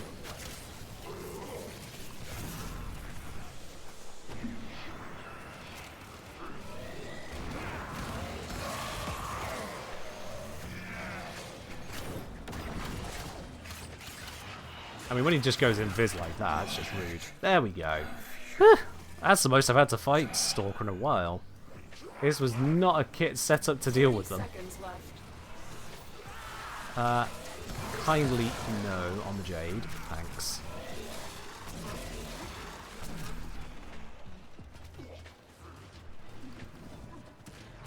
Yeah, this isn't terrible, but I'm not really feeling that it's that much of an improvement as a build over what else we've been doing.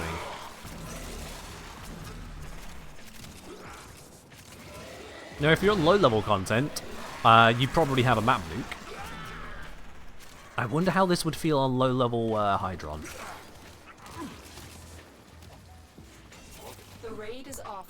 Is Smite super inconsistent? Same rad procs, doesn't affect it. Same viral procs. One Smite can send the target to Shadow Realm, another guy does like half damage. You're going to have to basically pay careful attention to what you're doing to try and tease apart what's different. Because things are different.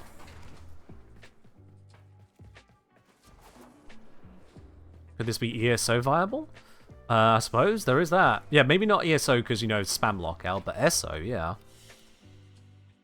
As you conquer the foe, so you conquer yourself. Critical.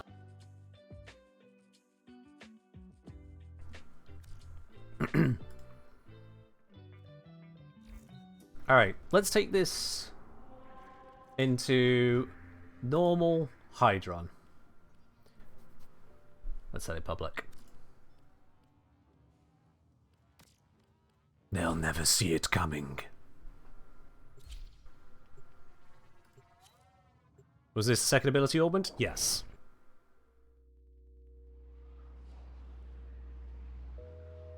What sort of weapons platform builds? Smite fusion of subsume buff, maybe? I mean, there's no what about on that. You've just named the entire build there, Kaus. You must defend our equipment until reinforcements arrive. There is nothing else to it.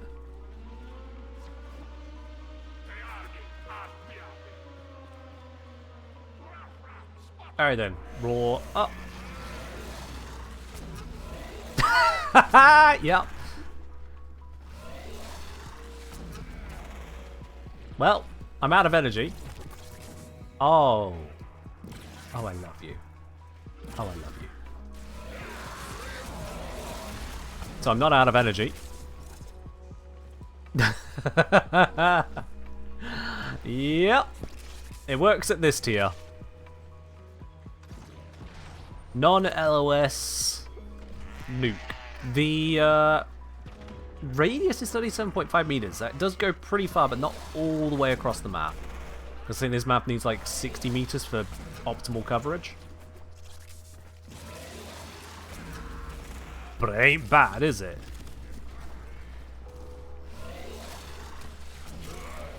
It's enough to have people looking at the window going, wait, did Oberon just do that? How? Everything works in this tier?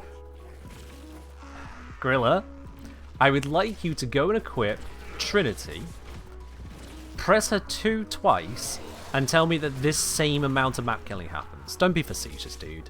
Not everything works in exactly the same way at this tier, because not everything is carrying a big ol' zone destroyer. How much range did I build this for? I think this is 250% range, so we can get a little bit more out of it.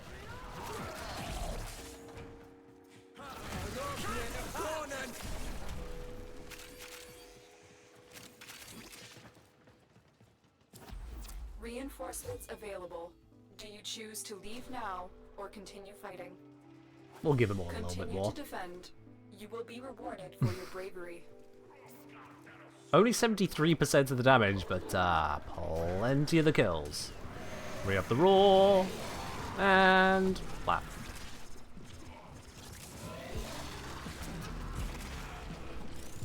Let's go over to this group. Then we rotate to here. There we go. Oh no, the mag proc, it got me. How dare.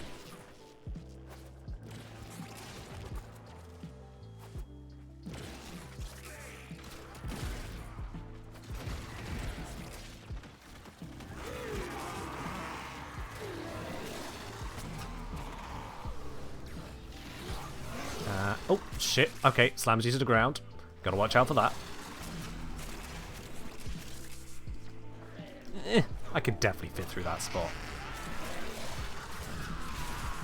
Stupid hitbox.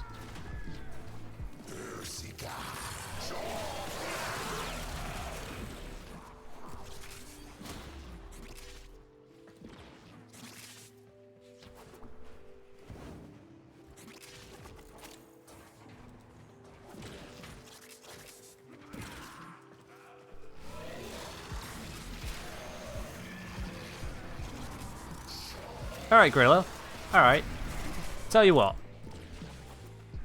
You seem very certain of this.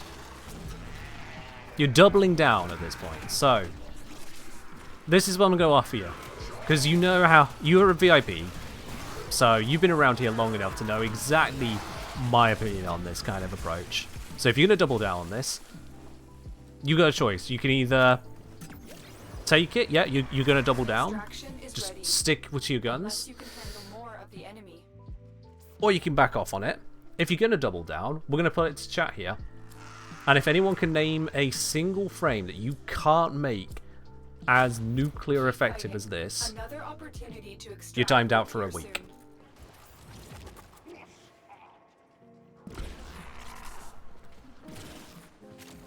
So what's it going to be? Facetious? Or take it back?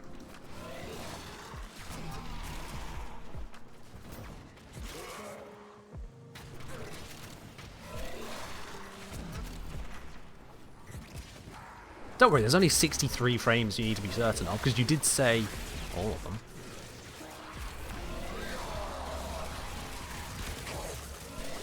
What's it going to be?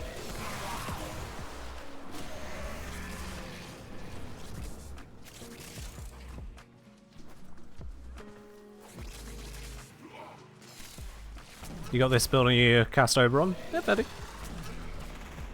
Alright, that's what we're doing. It's showing that it works.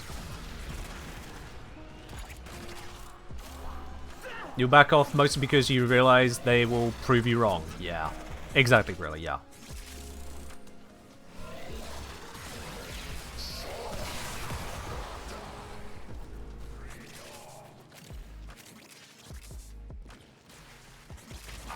I mean, Ellie, I probably would have just put more zeros and gone, oops, oh well, that's how it will be.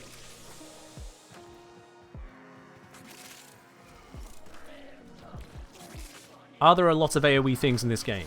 Yeah. Are there a lot of AoE things that work better at lower levels? Obviously. Does that mean you look at a 37.5 meter radius, denial of the entire group with no LOS required, and go, yeah, everything can do that? Nah, it's just facetious. And every new player who hears that has no way to know if you're right or not. So it doesn't help them.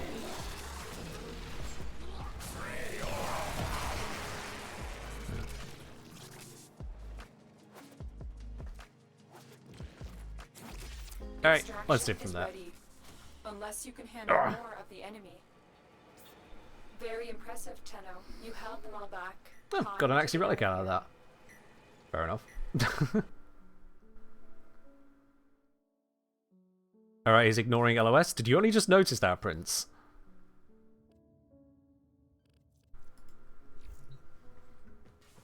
You only just noticed that things were dying through walls there.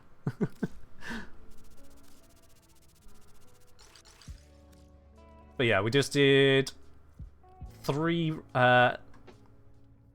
stages, 9 waves, 6 minute 31, with a nearly 500 kill Oberon. That's alright. That's alright.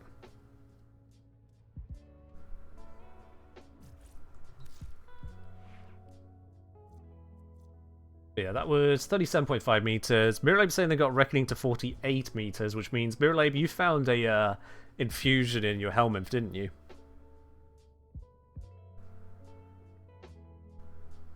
Yeah. So yeah, that is surprisingly viable. And not only is it surprisingly viable, it took exactly 1 mod switch. So, I wouldn't call it great for high-level content. I feel like the Smite approach is more reasonable for that. Was that Steel Path? Oh god, no. Because Smite has the higher damage scaling. In fact, as we said, it level caps, whereas this is fixed. So yeah. Orban. Oh, right. Reckoning specifically you got the range on, not the higher ground. Got it. We could patch nuke and then 1 tab the pesky Xmas Smite. That's what I was doing there, yeah. If anything survived, which was usually just the odd Xmas going, it's not enough damage to kill me. Smite.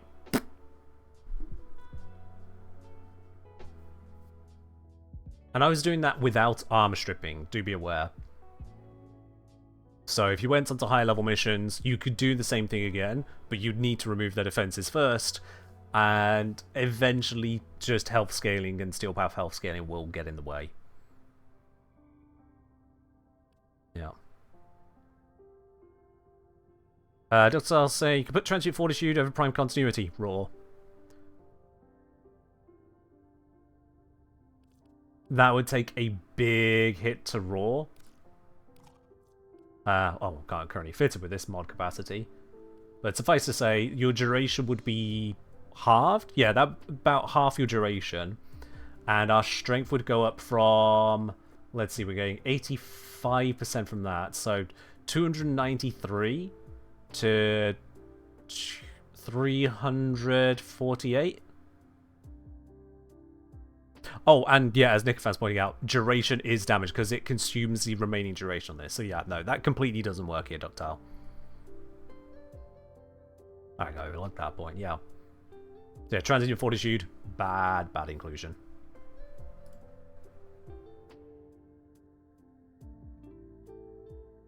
But overall, we got that there. What was it that was on that spot? Ah, yes, it was the Auger Reach. Would there be a better one to remove for the augment there? You could keep the range and go for less strength. You'd come down from, what was it, what did I say here? 293 down to 249. That's a chunk to lose to keep the extra 30% range. Not sure that'd be worth it. Because 30% would be 4.5 meters. Prime Continuity is a big damn deal. Overextended is a big damn deal. Blind Rage is a big damn deal. Augur Secrets. Oh, wait, yeah, you could drop Augur Secrets, not Unbroil Intensify. 20% less ridiculous. Yeah. I was working through the mods, Gorilla. I was working through them.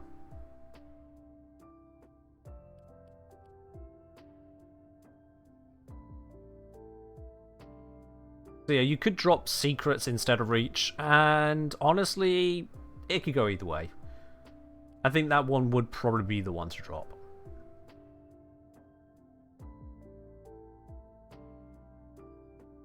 But if you go for the Smite focus, then keep it in.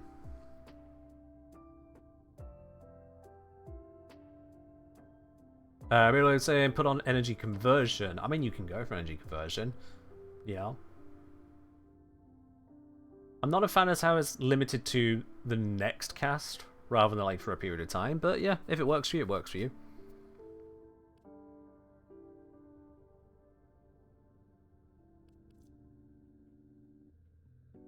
As I said earlier, outside of the damage focus, we've just then got whatever the other augments are for. So for Hallowed Reckoning, the damage on this... Did I already upgrade one of those? No, I did not. Okay. The damage on this doesn't impress me. 300 damage per second to enemies is basically nothing. A 3-meter radius around each affected enemy grants bonus armor. Cool. Really, it's the extra range on that, which for a line of sight, eh.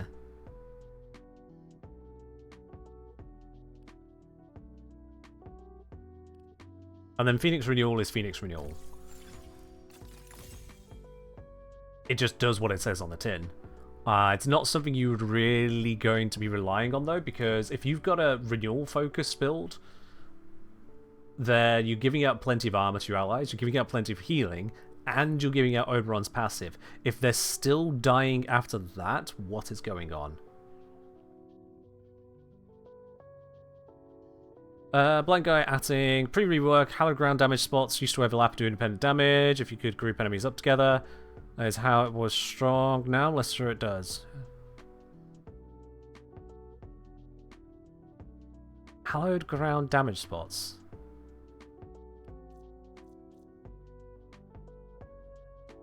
Are you on about Hallowed Reckoning spots?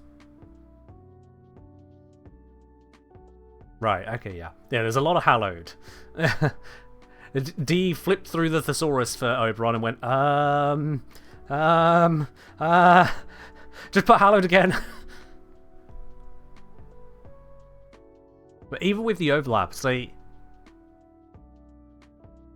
300 damage per second per however many targets. If you've got 20 targets in the area, okay, 6k damage per second. If they somehow all overlap enough, and it's a 3-meter radius at base.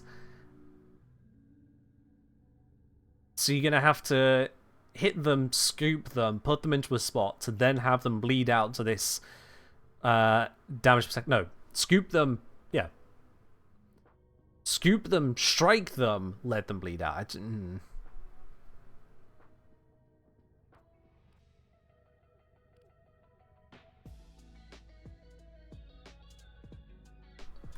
Is there anything else that works with it that it's just refusing to mention in the mod card? What else do? Damage dealt in ticks, one immediately on creation, one every second thereafter. Does not interact with hallowed ground patches from hallowed... Yeah, they can't be detonated. They are just themselves.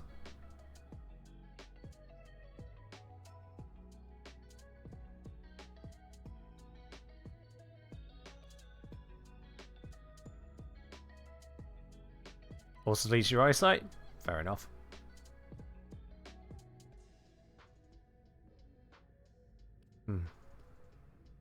I mean, I'm saying for EDA or ETA, Phoenix Renewal can be a something.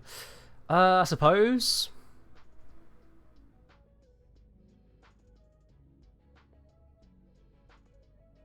It still feels like preparing for failure, to be honest. But sure. And then Smite Infusion is Smite Infusion, like... It's a damage mod. Sorry, an element mod that everyone gets to use. Cool stuff.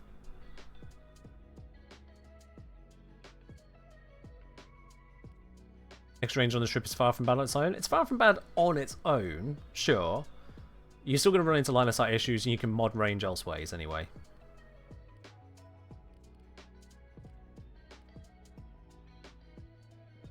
%40 increase is less than the benefit of stretch. So it's like...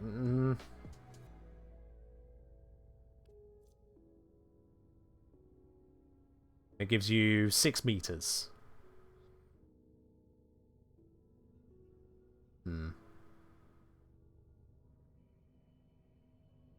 I'm not really seeing the pathway on that one that couldn't just be done better by other stuff.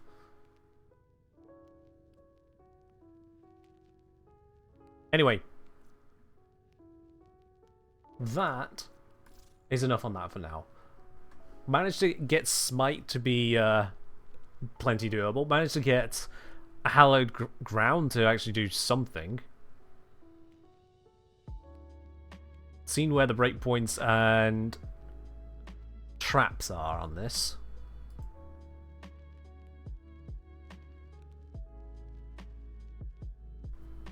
You just put your Hallowed Reckoning over Orc Secrets? I mean, fair enough. You lose a bit of strength, you gain that bit of range. And the other best.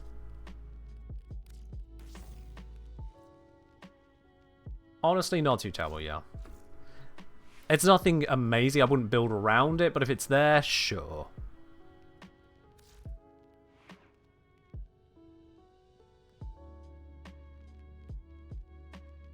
If you got 4 enemies, you got 4 lots of 300 per second. I mean, it's just 1,200 damage a second. That's not exactly an impressive damage figure. Yeah.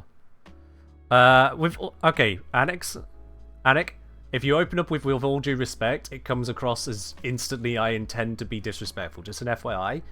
Adding on the double exclamation mark also adds to it. Arcane Batteries, because there weren't a lot of good options when it came to the Arcanes otherwise, based on the testing we've done for the last 3.5 hours. Furthermore, Oberon also gives you more armor than his base shows here during the mission. So as a result, you do get a not insignificant increase there. And because of that not insignificant increase, it means that certain breakpoints are no longer concerning. So it's there to give us that energy increase.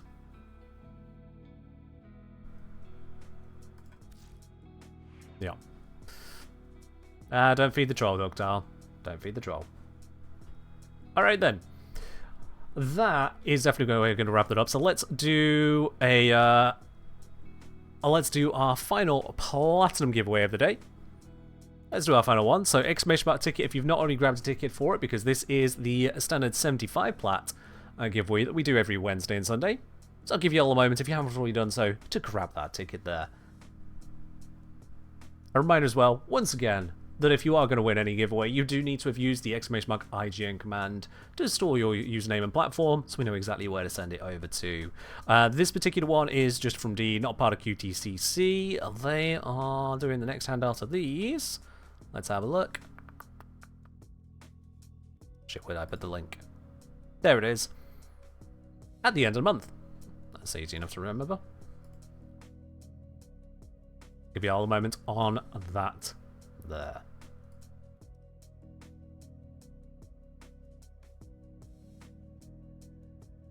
Bills depend on the mission you're playing? Of course they do, yeah. Of course they do. So give everyone a moment on that ticket. I do see there is an ad break for some people at the moment, so we won't run it just yet. I'm not that kind of an arsehole.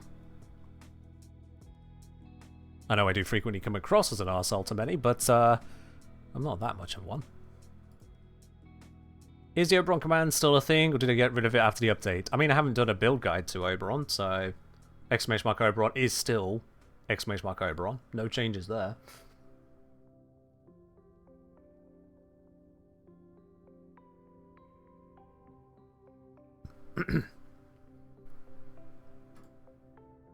And all of the ads should be gone now.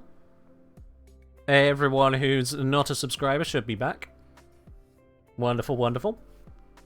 Alright then, let's do our draw for the 75 plat giveaway. To wrap it up today, we'll only have the one winner, and that winner is going to be... Ooh. Come on. There we are, Death Sculler. Death Sculler, congratulations. You are our winner today of Platinum giveaway. As I say, make sure you've used the !IGN command. If you've already done so, nothing more you need to do. We've got all the details there, and that will end up in your in-game inbox by about the end of the month. I think it should come through on the 29th, but you know, these things can go. Halloween right around the corner, there might be a bit of a delay. You believe you have? That's all good then, Death Sculler, isn't it? That's all good then. Right, everyone. As much as I'm sure you've got another 1,000 burning questions about what Oberon can do, unless you've been here the entire 3.5 hours, we do need to wrap it up. So let's see, where can we raid on over to today? Who can we say hello to in the Warframe category? Let's see, let's see, let's see. So, there is... Oh. Are there drops going on over there? I think I do see yet another drop stream. Well, that's always fun to raid on into, isn't it? That is always fun to raid on into, if there is another drop stream. I'm just going to check to see if I am right on what I'm reading here. Oh, yeah. Oh, they've got a giveaway going on. Let's be quick. Let's be quick. Let's go snipe a giveaway. I want one of you here to make it, alright? Let's go there as quick as we can. Anyway, that's all from me. I'll see you on the next one on Wednesday. Be your best selves, and be ready for Zach joining us then. Bye-bye.